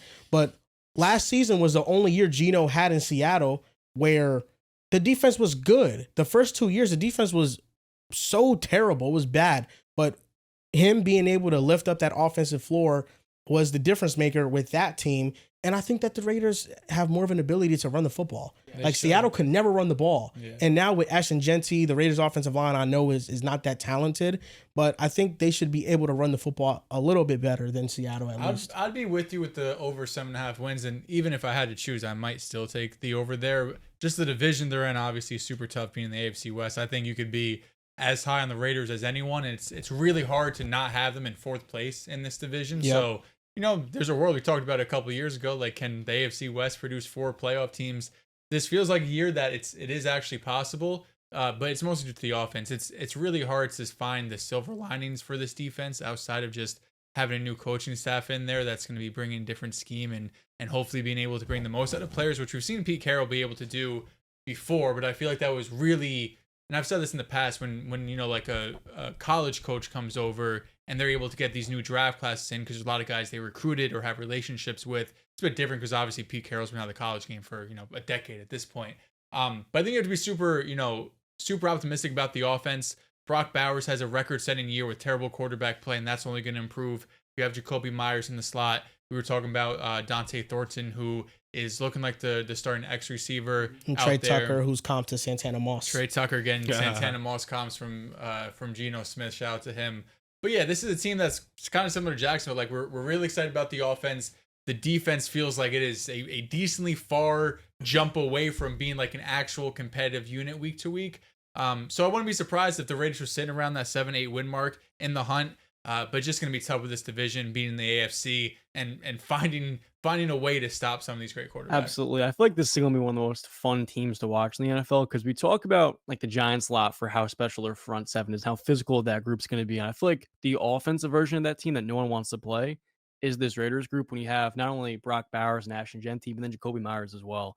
And the amount of explosive plays and just yak plays that Geno's going to open up by just being a stable quarterback is going to be night and day compared to last year. And I also feel like the nice part about this situation that the offense line's better than the Seahawks. If Colin Miller and then a lot of young guys like Jackson Powers Johnson, DJ Glaze, you have Dylan Parham all developing. And so this offensive line, even Alex Scapa, he's probably the weak link coming off a terrible year in Cincinnati at right guard. But when you look at the upside of the offensive line, you say if Geno's better protected, he takes better care of the football, makes better decisions. It opens up a good offense. Then the defensive side of the ball, I feel like we tend to forget Malcolm Kuntz was great the year before. He missed all of last season. And then Max Crosby was not healthy last year, and he tried playing through an ankle injury, and he really couldn't. So getting those two guys at edge is valuable compared to last season where Wilkins played 5 games, Crosby was never right. So I feel like the defense, if anything, will be better, even with losing a guy like Robert Spillane. So I'm higher on the Raiders this year. I'm at 21, but I think most importantly, this is going to be one of the most fun teams to watch. Yeah, I'm with you. I don't want to regurgitate too much of what you guys said, but I think the offense will be exciting. I think Geno Smith is an extreme upgrade from what they've had over the last 2 or 3 seasons. I think Ashton Genty is going to be great. I think Brock Bowers is going to continue to be a great tight end, one of the best tight ends in football. Defensively, got a lot of young talent. Let's see what they do. See if Pete Carroll can uplift that defense. Because like you mentioned, last year with Seattle, great defense. Offense was all right. They didn't make the playoffs. Now you're in a tougher division. You're in a tougher conference, AFC. You got the Bills, you got the Ravens, Cincinnati's hanging around, Pittsburgh's hanging around, not to mention the other 3 teams in your division. Then Houston has kind of a free division, people like to say, with winning theirs. So right there, that's 6 tough games in your own division alone. So I think for the Raiders, I look at it as the Jaguars, where I don't think this year is going to be the year. I'm looking more towards next year. I'm looking to see modest improvement from them, but I think they are going to be one of the funner teams to watch. Number 22 is the Miami Dolphins. And I feel like with them, it's answering this question of whether or not, because I feel like there's two sides to the spectrum. Are they underrated or are they falling apart? Because there's been people to put the Patriots above them because it feels like the vibes in Miami are all bad because of all their disappointments and the injuries and the Tyreek Hill stuff. So where would you fall on them? Do you think they're falling apart or they're underrated coming into this upcoming season? Well, I said this on the episode that never was. The two of you guys are criminally low on the Miami Dolphins because their defense was a top 10 unit. And that's not something you would anticipate when you don't have Jalen Phillips and you don't have Nick Chubb for Bradley Chubb, yes. Thank you. Apologize. You don't have Bradley Chubb and you don't have Jalen Phillips for essentially the entire year. You get both of them back. And on top of that, Chop Robinson, who was really strong in his rookie campaign, this defensive line is legit. This defense is legit. Your secondary is naked, though, right now, outside of Minka. I mean, Minka It's a completely new secondary. Like, there's great. no returning starters. Cater Koo, who got injured, Storm Duck is that starting. was a bummer. Cater getting injured, even though he's kind of mid. But Jordan Brooks is a dog at the linebacker position. This offense, at its floor, is still going to put up points. The run game is the main thing that concerns me because the offensive line is still in huge question. Getting Daniels at guard was a huge get. He's really great at run blocking. And Austin Jackson's really strong in run blocking. We understand the difference he makes when he's on the field and when he's off. My concern is, will you get back to what you were 2 years ago? And I don't think that that's a realistic outcome, truthfully. But Devon Achane has shown he's so much of a force in the passing game that is where they're going to get him involved. And that's going to be their form of running the football. Losing Jonnu Smith is definitely going to hurt them. He was also great in that regard too. Weirdly, they decided to run a bunch of tight end screen, but he was good, effective. I think we're going to see Jalen Waddle get back to form though. And I think that that's what excites me the most about this Miami offense, understanding that he is going to be, or should be at least, their primary focus on who they want to get involved, because he's going to be the guy that, it's him and HN, the two guys that should be at least their long-term answer, because you know it's coming to an end with Tyreek Hill inevitably. He is 30 years old. He still is really good. I feel like some people are discrediting and trying to minimize what Tyreek Hill is because of what's been going on outside of the football field. I still think he's great. And so long as Tua Tagovailoa is on the football field, he does give you a safe floor too. If the defense is good and you're telling me Tua is healthy, and that automatically means that the offense is going to play well too, at minimum, we're talking about a 9-win team. They're often compared to the Patriots, and I just feel like the Dolphins' front seven is the most underrated unit in football. Talk to him. Like Christian Barmore, Milton Williams, Keon White, Harold Landry, Robert Spillane, those are good. But give me Zach Sealer with Chop Robinson, with Bradley Chubb, with Jalen Phillips, and Kenneth Grant, and Jordan Brooks. And they signed Willie Gay, who was at the Saints last year, but comes from the Chiefs and was really good when they won those championships. Mm-hmm. Willie Gay has been turning heads in camp, and they're already saying that he probably is going to be an impact player for them. You know, that's a better front seven. I think that not only their floor, like Jalen Phillips is a Pro Bowl level player when healthy. Bradley Chubb is really solid. Zach Sealer is one of the most underrated defensive linemen in the league. Chop Robinson is a legit superstar. Like, he had an insane rookie season. He's going to be a superstar edge rusher. And it's going to happen pretty soon, and it could happen as soon as this upcoming season, where he's going to be one of the very best at his position. I think he's going to be that good. So I think it mitigates the corner issue, because I think they'll be able to generate pressure so fast, and I think they'll be able to stop the run with how many bodies they have up front. So I think the defense actually is not this unit that I'm looking at as a terrible unit. I think they have so much talent, especially in that front seven. And then offensively, I think they'll be fine putting up points as long as Tua is healthy. I think Miami's just changing their identity to just building up the trenches more. They lost Christian Wilkins, and it took a year to bounce back from that, but now their defensive line is in a good place, and it's really about building up that offensive line. But I think Miami's going to be sneakily good. Like, I don't think they're going to be a dumpster fire at all. I agree. The defense was very good last year and definitely underrated. But what it really comes down to for me is that this is a team that has routinely prioritized D-line over offensive line, and then Teron Armstead retires this offseason, and you have Patrick Paul replacing him. So I had the Dolphins at 22, and I feel like in a perfect world where Tua plays 17 games, they can be a 9 or 10 win team. It's just the fact that when you look at this offensive line, you look at Tua's injury history, it sucks to say, but you look at the past and just how poorly they've protected him, and that's why I'm lower on the Dolphins this year. It's the fact that offensively they have not supported him, and they've actively went against that by focusing the defense side of the ball. And I think, understandably, they are kind of trying to build out the rest of the team, and I think they've done a good job drafting. But at the same time, it's like if you're not protecting someone who clearly needs high level to good protection, it's going to come back to bite you. And I feel like it's kind of gearing up to be that this season because, yeah, James Daniels was great in the 4 games he played last year, but then he tore his Achilles, and that someone's dealt with injuries. So I'm very worried about that offensive line. I feel like that's where the concern should be with this Dolphin team. Yeah, I don't think Miami's gonna fall apart. Like fall apart feels like 5 wins. Other than of course Tua goes down, all bets are off unless Zach Wilson comes in. Zachary. But yeah, I mean it's a lot of turnover when you look at it defensively. Of course, you trade Jalen Ramsey for Minka, so that's the one piece I think you're gonna be feeling confident about. Regardless of how people feel about Minka Fitzpatrick, some think it's communication, some think it's just fall off with age, whatever the case might be. It's a completely new secondary, and that's going to be something that it's probably going to take a while to get used to. Like we've seen even in years past with Miami, or you think 2 or 3 years ago when Vic Fangio was there, the first 8 weeks of the season, they're giving up. Am I thinking about that correct? Mm-hmm. When they were just struggling immensely on defense, and eventually they were able to turn around. So whenever you have a new secondary, especially you have some young pieces in there too, it's going to take some time for them to get established, and communication is obviously so important. Just being able to find that chemistry between them. But you're right, like the front seven should be great. The pass rush should be really solid. You have a couple guys coming back from injury, but when they're at their best, that's going to be one of the better pass rushes in the league. Offensively, you really, like you said, you're concerned about the run game. From weeks 8 to 16, when Tua was healthy, they were bottom 3 in rush EPA. Right, this was a team that was not able to generate any sort of consistent run game, and that's really what worries me. Is is there going to be a different wrinkle in Mike McDaniel's offense? Because we've seen it with Shanahan, we've seen it with Sean McVay, guys from this tree. There's times where your offense gets figured out, or what you like to do best gets figured out, and they have shown that they can change and adjust based off of that, and they can change whether it's just philosophy or schemes or where you're prioritizing different positions. They've been able to to counter what defense are showing them.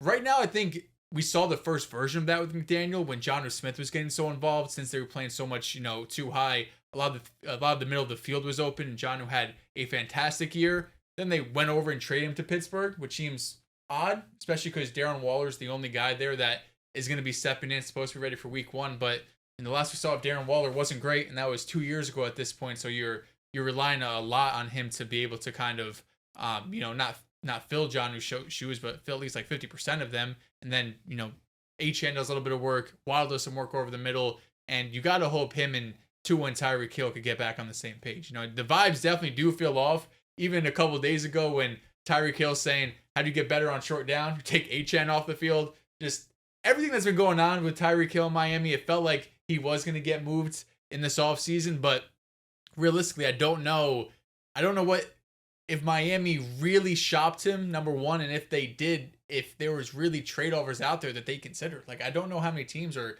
definitely not giving him a first round pick for Tyreek Hill, but how many teams are giving up a second round pick for Tyreek Hill, who's 30 years old, has had some off the field issues, is getting paid a lot of money, has had some of these comments in the media. So the vibes definitely feel off, and that's part of it. But I also think they have real football issues when it comes to the secondary, when it comes to consistent run game, when it comes to the offensive line, and of course keeping Tua healthy. What if the Commanders just traded McLaurin for Tyreek Hill? Why would they do that? Well, for the Commanders, it's an upgrade. For the Dolphins, but when that defeat that you don't want to trade fucking stinks. You don't want to pay a 30-year-old. You would be paying Tyreek. Well, maybe if you pay him for less than the market value, then it's reasonable for them. How much is Reek getting paid? Reek is, I think, he's one of the highest paid receivers annually. Yeah, I mean, of course, Reek is an upgrade from Terry. He set the market Years ago. up when he got paid a couple years ago. Yeah, it's just like with Miami, it's gonna be the same problems. Can you win the big games down the stretch of the year? Can that offensive line give you any type of push? Do you have a run game? Is Tua gonna be healthy? I think when Tua is not healthy, You know, this team is abysmal don't care offensively. about Miami. Yeah, like they're not good. But I when don't care about Tua's them there, anyway. when Tua's there though, he definitely gives you a floor. I agree, but the problem is Tua hasn't given you a consistent full season yet, and it's not his fault. You know, it's unfortunate that he deals with those injuries and stuff like that. But offensive line's still pretty bad. Front seven is good, but the secondary is still a little shaky. Jalen Waddle, excited to see it because I'm rooting for him. I want him to have a bounce back year. Can he do it? Tyreek Hill, vibes are super, super off. Everything is off in Miami, bro. I'll be honest with you. Okay, so we have a couple teams left. Number 21, we have the Atlanta Falcons. Can they win the NFC South? I'm gonna go on a limb and say, yeah, they can. Will I pick them to win? Probably not. I'll probably go with the Buccaneers. I think they are a better team. But this offense is going to be one of the best in the league. Genuinely do believe that. I think Penix has an amazing season because he's paired up with one of the best in football in Drake London, top 3 running back in the league in Bijan. I feel like the only question, what were you going to say? I was gonna say I think they can win it. I think Michael Penix is gonna have a good year. Got a lot of young talent on the offensive line. I like how they went in the draft, straight defense, to try to bolster up that front seven. Secondary still has some good gems that you like to see. I think this Atlanta Falcons team could sneak up on you, especially in the weak division like that. And I know Tampa Bay has kind of had it on the stranglehold for some time now, but they don't walk away with the division like with 11, 12 wins. They're usually crawling in with like 9 or 10. I think Atlanta could be in the hunt towards the end of the year. I feel like with them, the only thing you're questioning is your defense. That's it. Especially the front seven and then the pass rush. Okay, you draft Jalen Walker, of course, that linebacker. And I think the bigger theme with the Falcons is we understand it's going to be an offensive-oriented team. And I look at Rick London and Bijan Robinson. There you go. And I feel like it's the perfect infrastructure given what we saw those final 3 games where Michael Penix was really able to unlock the best version of Drake. And when we talk about this 2024 quarterback class, his contemporaries, all of them except McCarthy, who was hurt last year, shine. So if we see Michael Penix come in this year, take some care of the football, he's pushing the ball, especially at the boundary, and it's a potent offense in the second year of kind of Zach Robinson running the show as the offensive coordinator. I mean, that's going to be a very big talking point for this entire NFL season. And I also would agree with Drew. The Buccaneers are a very high-ranking team for me, respectively, and I feel like they're the comfortable favorite for this division. But it comes back to the quarterback play and them being able to kind of out-generate their defense, maybe not being as reliable. So I think it's possible, too, this is going to be roughly a 9-win team again. And I think the ceiling of this team is going to be on defense. It should be a fun team. Should be an aggressive team. I do wonder where like they rank in terms of like at the end of the season offensively, because I wouldn't be surprised if they're ranked as like, the 16th or 17th best offense, but they're going to be aggressive, right? I think what we saw from Michael Penix, although it was against the Giants and Washington, not the greatest of competition, what he showed is he's going to take chances down the field. There's not a throw on the field he doesn't think he can make. He's going to be taking shots to Drake London, and Kyle Pitts is having a strong camp vertically down the field, which I feel like is 2 areas where both of those players can really thrive. So there'll be a fun watch, I think, every single week, just because Michael Penix can make some fun throws. The next team up is the Arizona Cardinals, who on 4 of our lists made it in this area. John has them higher as a locked-in playoff team. And now that I'm thinking about it, I'm like, Arizona, they got something going for them. I mean, they added to the defense. They brought in 5 new defensive linemen. Will Johnson might be the steal of the draft. They're going to have a really good young secondary. Love that. The offense was top 10. I mean, what is there not to like about Arizona? Why can't they not only make the playoffs, but maybe win the division with Stafford's back problem, with the Niners unhealthy, with the Seahawks offensive line issues? It feels like Arizona, outside of how will Kyler perform in the second half of the season, a lot of the questions for them are answered. Yeah, I think defensively they have a young group, and I think it's young and exciting. I think it showed promise towards the back end of last year, towards the middle, towards the back end, where they were in some games where that defense looked like it really took a turn, especially their front seven. I think that was the moment where they're like, all right, we have a solid core here. Your secondary's young, it's bright, and has some good players. Offensively, I think you have guys like Kyler. You have Trey McBride. You still need that K1 Marvin Harrison Jr. connection to kind of get to its apex level or even get to an elite level. I still think that has room to grow. I do think James Conner, quality, really good running back. So you kind of have quote unquote, like you mentioned, a little bit of everything you need to kind of win that division. You saw that last year when they had an opportunity to win that division, and then coming in this year, there is doubt with Matthew Stafford's back injury. The Niners, what are they going to look like? They're still a little bit unhealthy on the offensive side. Seattle, they just switched their quarterback. They still have offensive line issues, but that defense kind of gives them a floor. And I think that's where I'm at with it, where K1 is supposed to be that floor for you, and he's too sporadic. He's very volatile, and I think if you can get a consistent 12 to 14 out of K1, this is a team that can make the playoffs. This is a team that can win the division. In the past, you've gotten consistent 7 to 8 or 7 to 9 games. You need 10 to 12 from K1. If you can get that or less, because his lows are really low. Like, when he has a bad game, it's evident. It's, like, really, really bad, but when he has his highs, he has his highs. So I think if you just can get a little bit more in the middle, a little bit more consistency, I think this is a team that could be looked at a little bit more scary because K1 is the guy I would say has the most pressure at the quarterback position. Yeah, he has to unlock Marvin Harrison Jr. And last year, it felt like he was limited to playing strictly outside the boundary. And I feel like you kind of laid out this division does feel wide open for as easy as the Niners schedule is, and for as good as this Ram team can be when healthy. The Cardinals stockpiled onto the defense talent. You have Dallin Tomlinson coming in. Calais Campbell was great for the Dolphins last year. Draft Walter Nolan. You had Josh Sweat, who was unstoppable in the Super Bowl.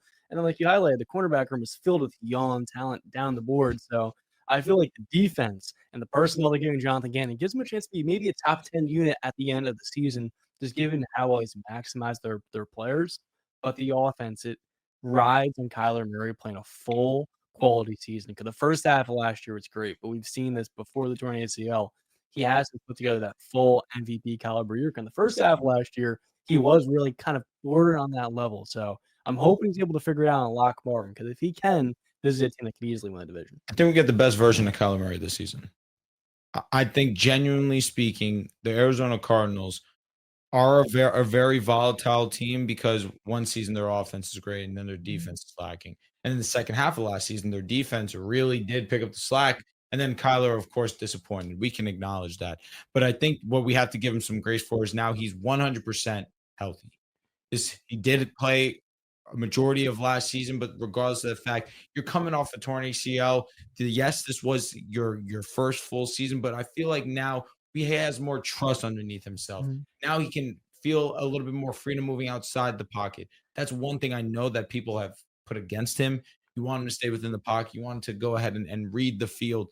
But his best trait by far and away are his legs. He's still a really good thrower of the football. Maybe not as good as he was the year that they were the at top of the division when he was an MVP candidate. And then, of course, after the ACL injury. But I think when you look at this team and you see how loaded they are with talent, he has to go out there and trust his guys. Marvin Harrison, like you said, John, 100% that needs to be the priority. Making sure that he lives up to the tag that he was deemed as the wide receiver one in his draft class. Because he has all the tools to be that, an elite route runner, elite separator, just doesn't have that over-the-top speed that whatever reason they were trying to utilize him in that way.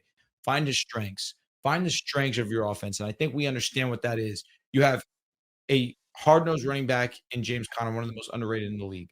You have one of the better all-around tight ends as well in Trey McBride, but a really strong receiving tight end. And you have a great route-running technician in Marvin Harrison. You have really strong weapons on this offense. You just need to find and utilize their strengths to their maximum capacity. Kyler is great outside the pocket, extending plays and taking shots when need be.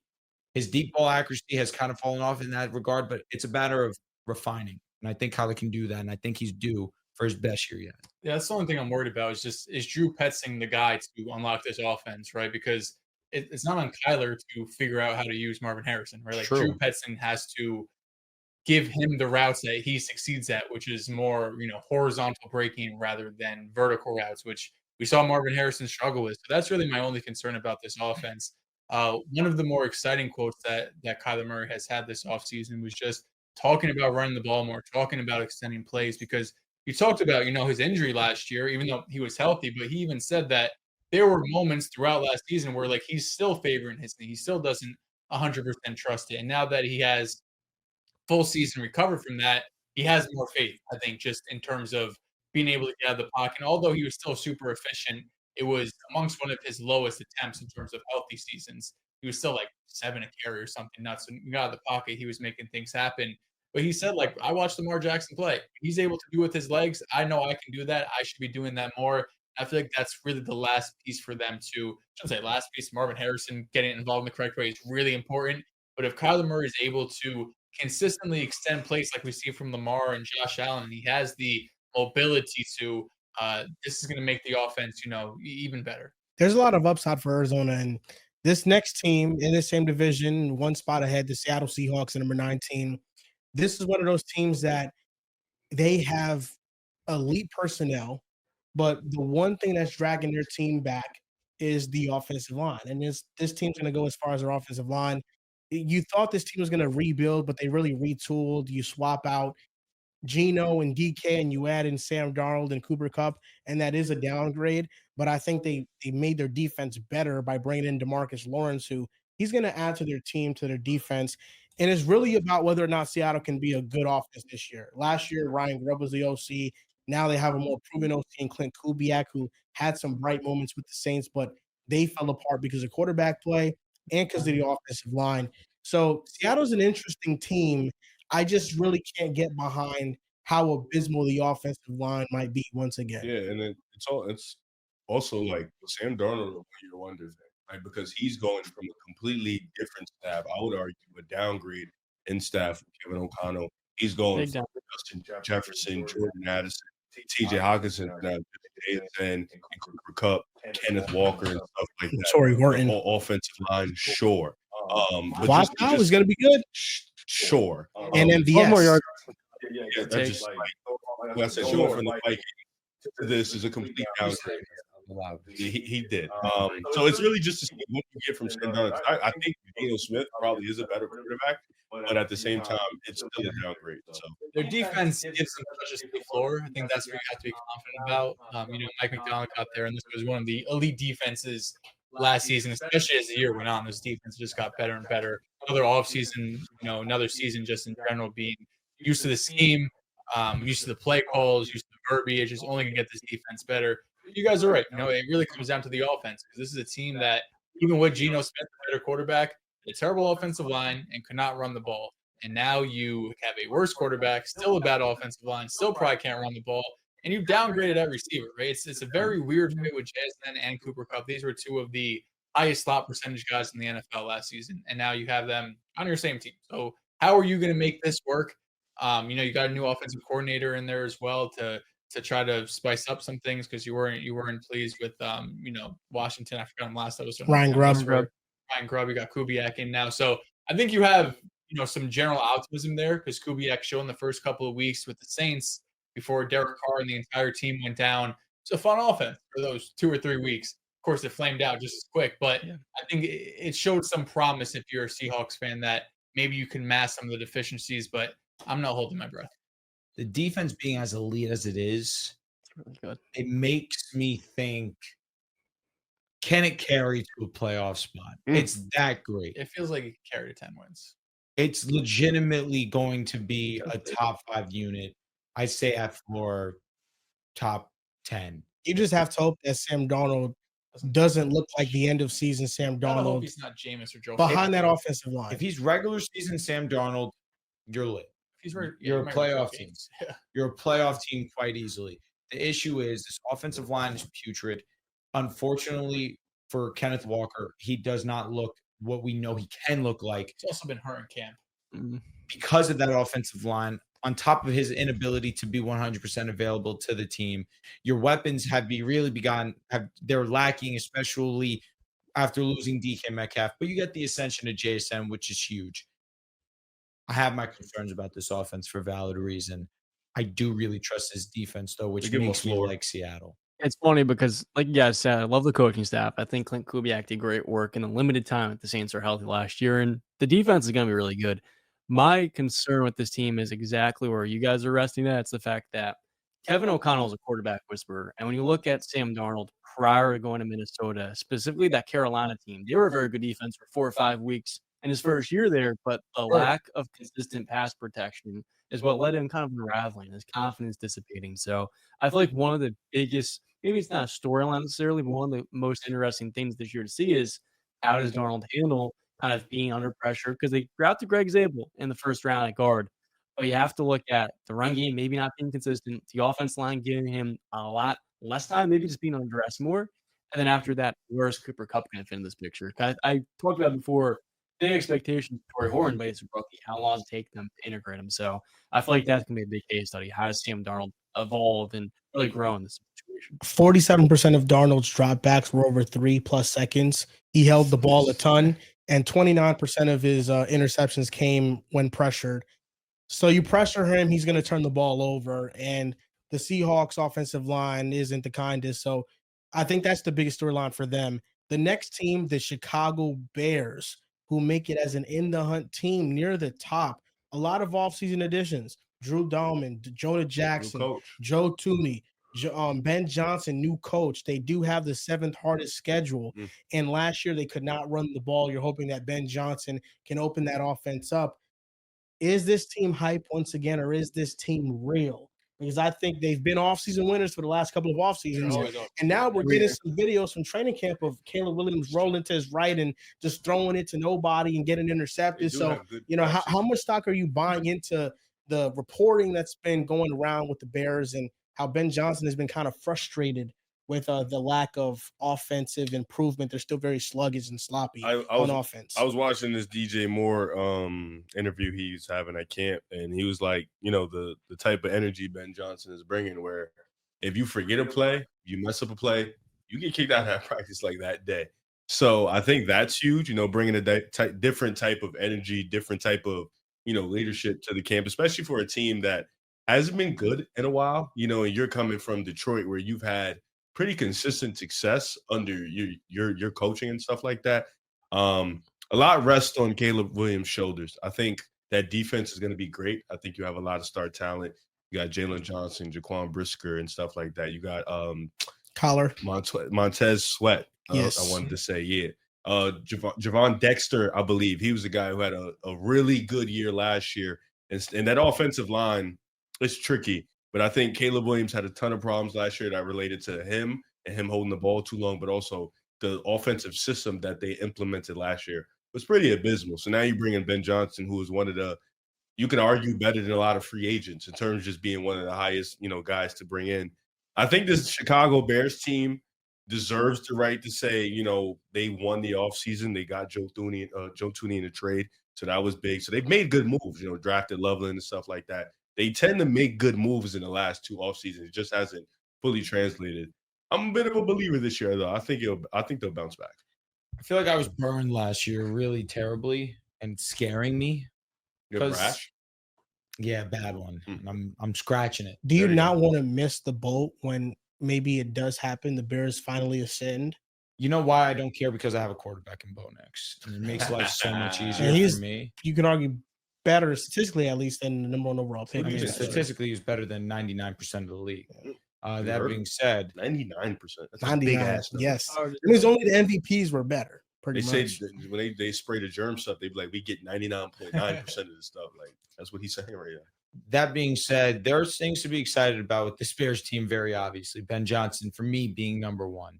You go ahead and you bring in the best coaching option available to you this offseason.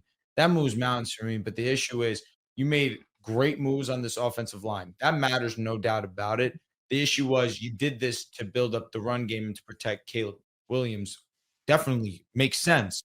Your run game, where I think DeAndre Swift was definitely better than I think given credit to, you're not having overwhelming talent in that backfield enough to alleviate pressure in the passing game. I do think that the weapons are still strong and at the wide receiver position. You still have DJ Moore, Roma Dunze, Luther Burden, Colston Loveland. Like, they really do have some dogs on that side of the ball. Don't get me wrong, but I do think that the run game is still going to be an important factor in doing what they want to do and to be as successful as they want to be. That's why I have my reservations about the Bears. Maybe it's not this year, definitely can be next season. But again, it wouldn't surprise me if we're talking about a playoff team or a strong in the hunt team, just because of the foundation that they've built for this upcoming season. But again, I don't know what it is that worries me. Maybe it's just the fact that they're the Bears. Been scarred so many times in the offseason winners. Literally, that's really what it is. They know how to win an offseason. Is it really just about like how much you believe in Caleb or not? That's a big part of it. Yeah. It's Caleb, but I also do think the running game matters to me, Mhm. especially in a Ben Johnson I system. think it's Ben Johnson for me. I believe in Ben Johnson. Like, for example, if Jaden Daniels was on his Bears team, I'm like, I think they're winning the division probably. Like, I think Jaden Daniels is Off that the best rookie quarterback here. Because it's a strong Do you division. think they can compete for the division? for sure. Win it. Like If with you got Caleb, Jaden Daniels, I'm like, oh, you can compete for and this. Caleb is supposed to be better than Jaden Daniels. It's Yeah, just well, this that's division the is so tough. But That's now, It's super tough. Like you got Detroit, you got Minnesota, you still got Green Bay. These are walking 12-win teams. What I'm Yeah, saying but- is that if Caleb Williams is good, the Bears should be really good this year. I agree, but like they can still be good, but then you still get a different level from Minnesota, a different level from Detroit. You know what I'm saying? Like Jared Goff was an MVP candidate last year. You know what I'm saying? Like Sam Darnold was an MVP candidate last year. Like Caleb can be good, but then you still got these better infrastructures, better offensive teams with a little bit more talent on defense. Probably, maybe not a little bit more talent, but just better coach teams, which I think Ben Johnson coming in kind of tilts the scale a bit. But you look at Green Bay, they have Jordan Love. You know, he's a top 10 quarterback in football. Yep. Their defense is really good. You look at Minnesota, they may have a rookie at quarterback, but they have the best wide receiver in football. They have Jordan Addison. They have TJ Hawkinson. They have the best have a lot. coaching staff in Best football. I know I'm putting You you know? guys on the spot right now, but like Caleb Williams, how confident are you in him? Like, do you think the Bears found their guy? This season, Just I'm pretty they found their confident. guy. I'm pretty confident in Caleb. I know the training camp stuff hasn't been great. Some of the clips that have gotten out too. Don't know how the Bears are letting those clips get out, but Yeah. I think the attention to detail to put on the offensive line matters a lot, right? Because we talked about last offseason, and famously, has any rookie quarterback ever been in a better position than Caleb when we're looking at mostly his receivers, right? When you have DJ, Keenan Allen at the time, draft Roman Dunze top 10. But we kind of all overlooked the offensive line. We overlooked how terrible Shane Waldron can be. Yep. We overlooked a running back room, DeAndre Swift and Roshan Johnson. And two of those three things got fixed, right? Huge upgrade at play caller. Ben Johnson should be great. Huge upgrade the offensive line. This is an offensive line that's predicted to be number 4 going to the season by PFF. This is just like some hype, like, oh, they got a couple nice pieces. Like, this is projected to be one of the best units in football. But it does come down to the running back room, like Drew was talking about. I'm a bit surprised that Ben Johnson wasn't more aggressive. Ben Johnson and Ryan Poles were more aggressive to try to upgrade that. Of course, Genty was getting rumored a lot at pick 10. O'Marion Hampton was getting some hype at pick 10. But even maybe moving up to the back of the first into the second round to get a Travion Henderson or Hampton, who goes at 20 overall, I was a bit surprised they didn't go after a more serviceable or higher upside running back room than Roshan DeAndre Swift, because those are two guys that, so far haven't shown to be upper echelon running backs in the It's league. a pretty bad running back. Compare them to the rest of the league. Yeah, it's the bottom 10 unit in the league, probably. Because By I feel far like, and away the worst in the division. yeah, because I feel like with the Bears, like, yeah, we think they're going to be good. They have a talented team. But if you're a Bears fan, a successful season is coming out of the season being like, we got our guy. This is our quarterback. Really all Of that course. And I think if they're in the hunt, they probably have their guy. You just can't overstate because the Caleb inflection point that's built off Ben Johnson, and I don't think you can overstate just how much of an upgrade they made at head coach. Eberflus with a good defensive mind, but then you replace him with Dennis Allen. Ben Johnson came into Detroit. They went from 25th to 5th in scoring immediately. And when you look at coaching candidates, there's guys like Dable, and I really feel like Ben Johnson's the biggest and top coaching candidate since Kyle Shanahan in 2016. And then, like you highlighted, the biggest thing to kind of open up this offense, the offensive line, the interior. You add in Drew Dahlman at center. You get Jonah Jackson from the Rams, and then or the Lions. And he spent a year at the Rams, and then of course you get Joe Thuney, and that's going to be so key because Caleb Williams to run Ben Johnson's offense is going to be able to hit the middle of the field. Yeah. And that's really the biggest question: can he be accurate over the middle? That's what Jared Goff excelled at. And if he can't, then it holds back not only the offense and the upside of it, but it really changes the way we view Caleb as someone who, as a draft prospect, one of the highest, most anticipated number 1 overall picks we've seen in recent vintage, like a Trevor Lawrence, and it would fundamentally change the way that we kind of perceive him compared to his peers, especially. So it's a massive year for Caleb, and I feel like when you look at the weapons, Roman, Colson, Loveland, Demir are 2 guys that if Caleb can be on time and accurate, they can blossom. A lot of love in camp. They've gotten a lot of great reporting. So I look at the defense being solid and well coached, and the offense having the infrastructure, Caleb Williams can make this a very competitive team. I've got them in the top half because of the coaching really being such a big upgrade. The last team that are in the hunt rankings is Cincinnati Bengals. So cumulatively, It's an easy conversation. they are missing the playoffs again. I mean, do you guys feel like that is the reality we're going to live in? We're at the end of the year. Joe Burrow, for a second year in a row, Third year in his is career. missing the playoffs. I think the Cowboys should be here personally. I think this is where I would put them. However, It's if the we same want to team. discuss the Cook, except I trust that guy. And that's fair. And I trust That's, that offense. Dallas is the significantly NFC Bengals. Listen, if the defense is good. That's if this Defense even- is disrespectful. good. There's Super Bowl. The It's Cowboys even- can't win games. in Bengals the defense. You said what? The Cowboys can't win games in the playoffs. They haven't been to the NFC First Championship. of all, we're 20 not, plus we're not years. talking about 4 years ago. We're talking about like this upcoming season. No, or it's last 3 year. years ago, actually. Exactly. Yeah. We're talking about right No, now. it wasn't like, that as far of ago. today. Yeah, Like, last time they right had now. a really good team. Yes, they made it that far. No, no, no, yes. no, no, no, no, no, no. They have a Aaron certain and clutch defense. gene to them. No, no, no, If no. Lamar Defense was Jackson really plays, they good. lose in round 1. Let's just remember that. Don't be an idiot. I don't think so. Didn't he play Tyler Huntley in the first round? Yeah. And they lost. And they almost no. That's because because Baltimore of- almost yeah. won the That's game. what- They that's what I'm lost. saying. Yeah, Baltimore almost won Run the for a game. goal line fumble. Who knows? No, we know. We Run for a goal line fumble. We Who know. knows?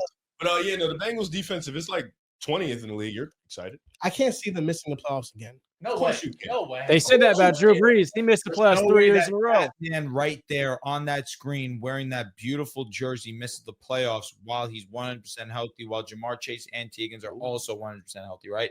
There's no way. We T. saw- Higgins won't is be healthy too. They were 100%. 8-4 with him last year. He missed a couple games. We know T. Higgins misses time. That's been a big thing for him. He's got a contract now.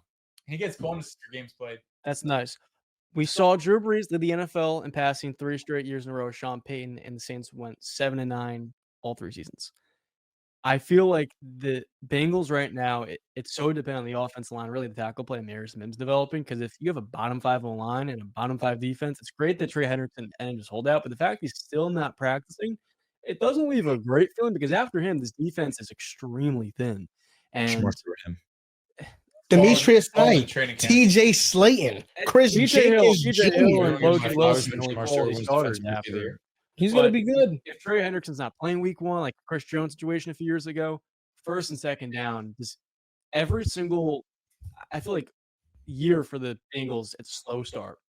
Last year, it started with a loss to the Patriots. And if you don't Trey Hendrickson, I feel like those early season growing pains will continue because they can't set up. But they're clear casting that out now. Zach Tiller has said Bro's In the going to play in the preseason. preseason. They're going to get it ramped up. That moves So me. in the I'm being regular serious. season, they're Trey going to be fired up. That's important. But Trey Hendrickson doesn't play week 1, maybe. Well, He's imagine I holding just out. that can't- Burrow's healthy because in every single year prior to this, Burrow was not healthy in fact. training camp in the preseason, so they haven't had time to gel. This is the first time in Burrow's career, basically in the NFL, that he's Yeah, had healthy. I don't training. got them missing the playoffs again this I'm upcoming higher than season. What was 16 their as well. record without T. Higgins?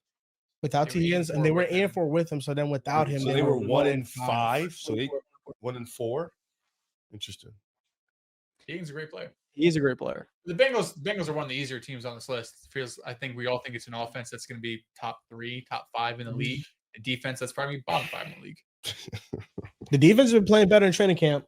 This Just saying, new this team- defensive coordinator. This Bengals team was 5-8, right? Then they won. Then they beat 4 Dallas. straight. Listen to who they beat at the end of the year to get Dallas back with in it. Dak hurt. Dallas, Tennessee, Bad. Cleveland, Terrible. Denver. Well, they and have Cleveland Pittsburgh. twice on the schedule. again. Yeah. I'll be transparent with you. All they have to do is make the playoffs. He wins MVP.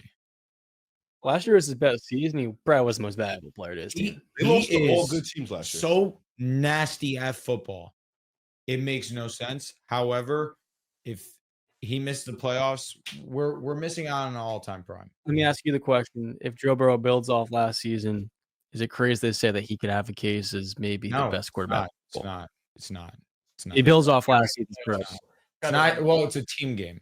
It's not his fault. He had to his miss best the season. He playoffs. missed But it. what's building off last season? That's like shattering records. Exactly. Like, defense is bottom Exactly. 5 again. He has similar Exactly. production Cotton, for another year. Cook, because he can He's get the better. all-time NFL leader. in Can, completion Even if percentage. he does that, I if think like Lamar wins another MVP, he's not getting put over Lamar. No, 1,000%. So but he's saying you have to make the playoffs. essentially what he's saying is if he plays even slightly better than what he did last year, which is realistic. I mean, he continues to get better Yeah. every single season. They make the playoffs. It's not the most insane thing I've ever heard. It's No, it's actually elite. No, it's he's an elite quarterback, but no, there's a gap between Mahomes and Burrow. That's a tough conversation. Not right now. I don't even care if the production is there. Mahomes is the guy. He is the best quarterback in the league right now.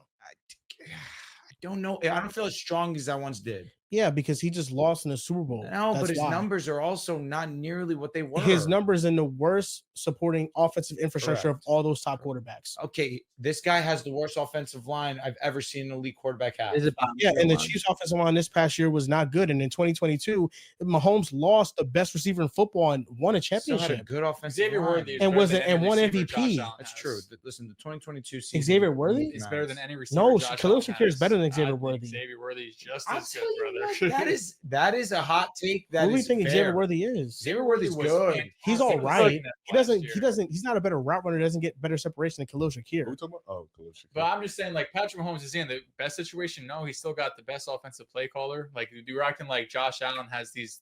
They all plethora have- of they all weapons are and play missing callers. something. This Yeah. past season, the Ravens, the Bills all had better offensive lines and weapons rooms than Mahomes. Okay, Absolutely, yeah, yes. Mahomes has So the this is best the play first caller season easily. Best that head Mahomes coach has easily. had that. Now How many that games Rasheed did he Kelsey, play? though, She helped Even us so- Rasheed all. Worthy and Kelsey is better than the Bills' weapons. Rasheed and- was hurt. He tore his So this this year. Rasheed Rice No, healthy this is better upcoming than season, Khalil yes, Shakir. when healthy, yes.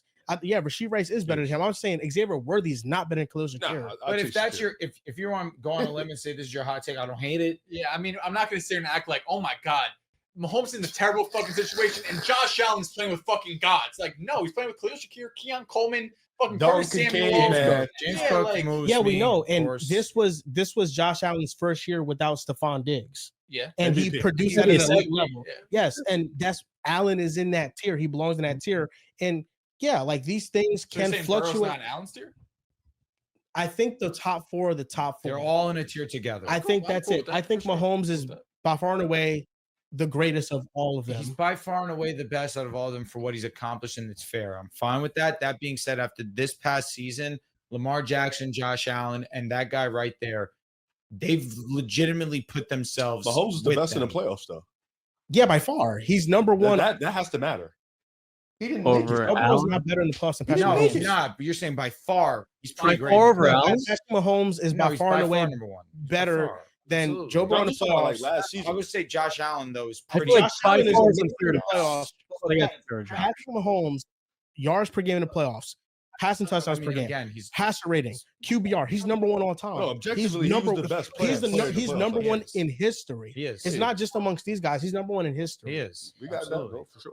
We understand we who get he that, is. for sure. Don't worry. This past season, This past season, he wasn't playing like Patrick Mahomes. Mahomes. No, And But- that's what But I'm they saying. still- and what I'm 115 saying is games. that I think that Mahomes in his career has bought enough leeway Okay. to I don't to hate this upcoming season. He is still the guy. If he has another down I don't hate season, it. we I have don't that hate it. conversation. I'm not gonna But push back. especially after 2024, terrible end to the season, but 2023 winning a championship Yes. and having a game-winning drive Great. against the Niners and doing what he did in the playoffs in the regular season, Kind of not against his most Baltimore. efficient self, but that offense was top 10, although it looked ugly. You know, he's bought himself enough leeway to have a good amount of separation from the other guys until they catch up. I mean, yeah, I think they're all in the same tier. Mahomes is Josh is proven in the close, dude. playoffs. So is Lamar. As a Okay, playoff but- performer, I'm I'm not trying to thinking- slide it out.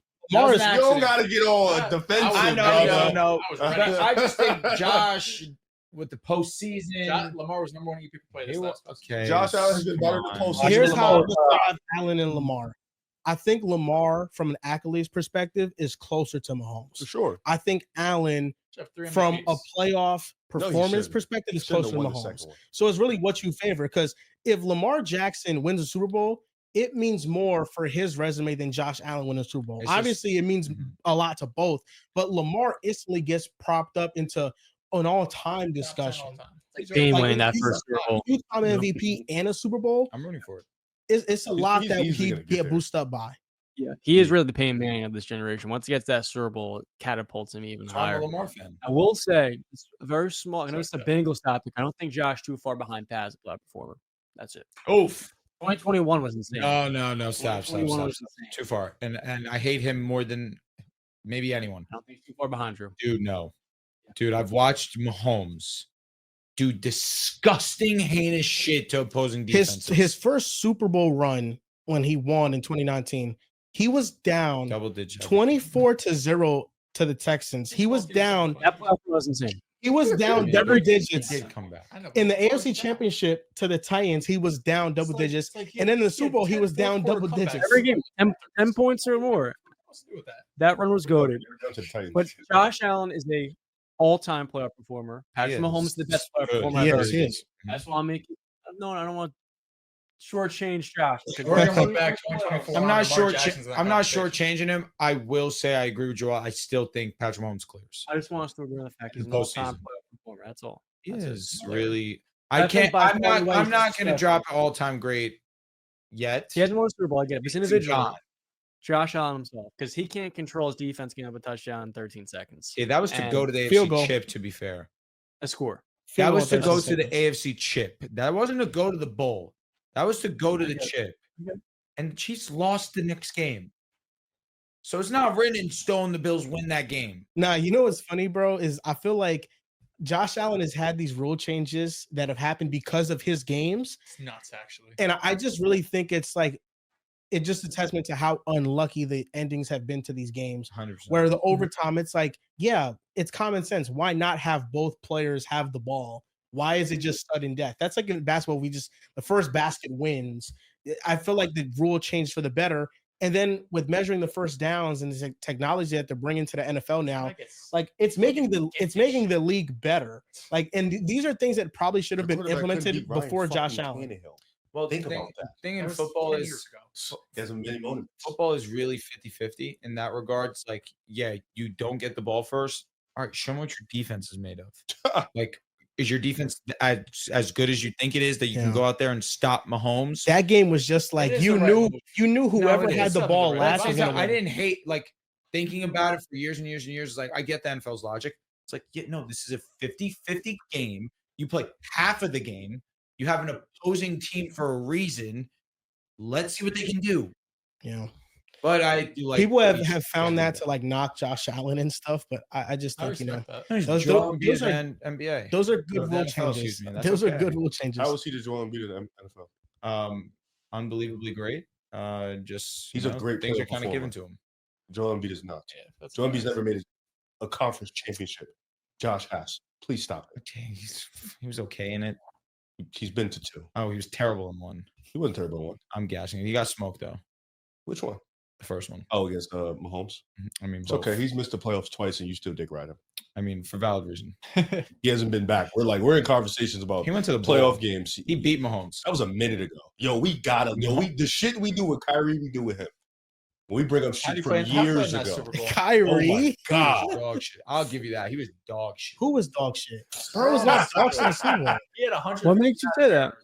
They're gonna talk about. He was under pressure. 20. He literally had 150 He was pounds. under pressure. 80-yard TD. They said. Not moved. No, he did. That was dead. That was an offensive pass interference. It was the most heinous. Really? Yeah. But Sure, Burrow that was under pressure sure. constantly. That should have been a that's play the only that way you can didn't that. count, but it was a first down. It's not like the drive was going to end after that 200 play. passing yards in the Super Bowl. Go. All timers. In a losing effort. Yeah. Hey, listen, happens to Aaron the best. Donald, Von Miller, Leonard Floyd against that. You can't name me their offensive linemen. Alex I don't think Kaplan. you can.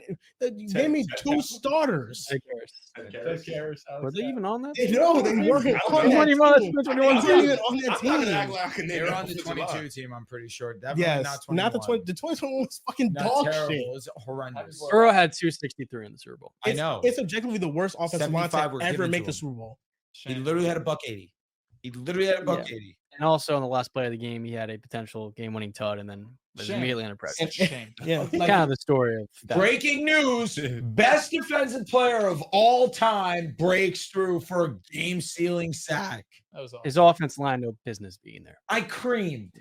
Yeah, I mean, don't get me. The defense and kicker fucking carried him basically For the some- whole way. So For Yeah, the somebody, defense plays a he big had part. 2 game-winning Defense plays drives a in big that part. playoff run, actually, Yeah. against the Raiders and then against the putting up Titans. against the Raiders. The Raiders' game-winning drive is Mickey Mouse, And then against the Chiefs, he played Chiefs was really good. One of the Yeah, best he's great. games of his Easily his season best against game. them. Easily his Not best even game. close. Easily his Was best Yeah, game. against that the the Derek best Carr Raiders? defense in that run outside of the Rams. Yeah. That's the Derek Carr Yes. Raiders? And then what Yeah. happened when he faced a real Yeah. defense? There you go. Derek Carr had a get in there. chance, and then he, He had you a know, chance in the red zone to beat him. it was close. It was close. It was Dude's close. playing Derek Carr and shit. Heard that. But yeah, that's Mahomes' Came only back, beat playoff Derek loss Carr, at Arrowhead. Put him in the Some Hall of value Fame. in that. There's some So value. you're not in going to that. mention him beating Mahomes then, huh? No, I did. He did. It matters. Who's the best quarterback that Lamar's beat in the playoffs? CJ Nope. Stroud. Yeah, it's disgusting. He was number one EP. And then who's the other guy? Dallas, Ryan I'm being Tannehill. serious? Stop. No, Joe Flacco. Russell Wilson. You got Russ. No. Russ? Jackson. Who Lamar? Beat Yeah, Russ last last year year. they beat the Steelers. I got a first-hand account. Ryan Tannehill at that point was better. Lamar got to get his playlist up. Like I said, we're gonna look back 2024 on Lamar's gonna be the Bro, best can player you of the game. imagine he's shaming Burrow for beating Tannehill when Lamar like, yeah, lost to Tannehill? Lamar ain't beat shit yet. Like Because you're blazing. Lamar lost to Tannehill. He lost to Derrick Henry. Okay. Yeah. But Henry had a Henry million yards. with the Titans with the Bengals facing the Bengals, he was. Was he hurt? No, he played. That's after missing almost the entire season with the Liz Frank. So the king was there. That's what you're telling me. So the that was king the was Prince. there. The king was there. No, that was the the king Prince. went on to Baltimore and had a No. great season. The King The had to Bengals go and get defense his was crown actually again. doing shit. No, but maybe Lamar it's even almost gave that up offensive 40 line doesn't seconds. matter. What are you talking? He was hurt. Derrick Henry was hurt. They still almost won that goddamn game. Unfortunately, Yeah, maybe if Tannehill didn't fold, he played really bad. Yeah, Yeah, the three Bengals picks. defense stepped up. The Ravens didn't. Ravens defense was Okay, in 2021, Derrick Henry had 20 carries for 62 yards and a touchdown. Yes. Yep. Not Derrick at all. Yeah. carries is a lot. Offensive line, that was when they were starting to become bad. But, it is what it is, So the Bengals Instant made the playoffs? history. I think they are. Yeah, I have a hard time to believing they're not making the playoffs What, like, for a what's- second year in a why row. would they make? What's the reason? I think their schedule isn't that difficult this year, and I think we get a healthier T. Higgins. I also believe that their defense can be a little bit better than last year. I think they added a couple more good players just to add on the defensive line, and the secondary is young and talented. DJ Turner, somebody I'm looking at. The Chris second Jenkins. Dak Still. Stop talking. Dak Still's the only one I got Give me a stocking. stomachache. I'm here with the defensive line because I'm high on Shamar, and so long as Trey Henderson's there, I think they can get pressure on the quarterback. At secondary, you could argue is too young. The difference between them missing and making the playoffs in 2024 was Losing 3 straight games. you in a row? could argue the Patriots game. You could argue the Chiefs that came down to a nail biter, defensive pass Or interference. the games they lost all good. Any conference of those, records. I mean, yeah, some of those they lost not because of the Chargers fault game. of Burrow or nothing. No. I'm not blaming Burrow. Yeah. I'm talking Who's about gonna just the blame team. Burrow? I'm talking about this team. Reason that we talk about that. So Yeah, I I'm think talking about I those think Bengals. one of those games this upcoming year they're going to win those close ones, and they're going to make the playoffs. You know, literally 2 games versus the Ravens where he tries everything he can. I'm wishing. fucking Don't worry about the Jets, bro. Oh shit! Damn. No, shit. I figured out why I'm not high on the Jets. Well, they suck, They're but dog shit. also Yeah, it's not good. it's why I'm not like getting optimistic about it because this is the same team that I've seen for the last 15 years, just in a different font. It's a talented defense and a dog shit offense with a bad quarterback. Believe in Aaron Glenn. But because Zach Wilson's not throwing the ball, you don't give a fuck. No, I'm not invested. No, because I know Fields is a bust. Should have known Zach was. Yeah. If he was signed now, 4 years into his career, Hindsight. I wouldn't be enthusiastic about it. Hindsight, man. That If shit. the Dolphins were starting Zach Wilson instead of Tua, and let's just say they got rid of Tua and they started Zach, I'd be like, yeah, they're gonna be fucking dog shit this year. Probably. You'd root for them Maybe, Like your luck depended on it. potentially. though. Potentially. If Zach had If a big Zach game starts on hot, Sunday, I get it. Yay. oh my god. But that's gonna do it for episode 500. We're gonna do our top 10 running backs next episode and read some questions that you guys had for the episode 500. But this was a long show. You guys can follow us on Twitter at Pigsty Pod, on Instagram and TikTok at Pigsty Podcast. Thank you for watching, and we'll see you guys next time.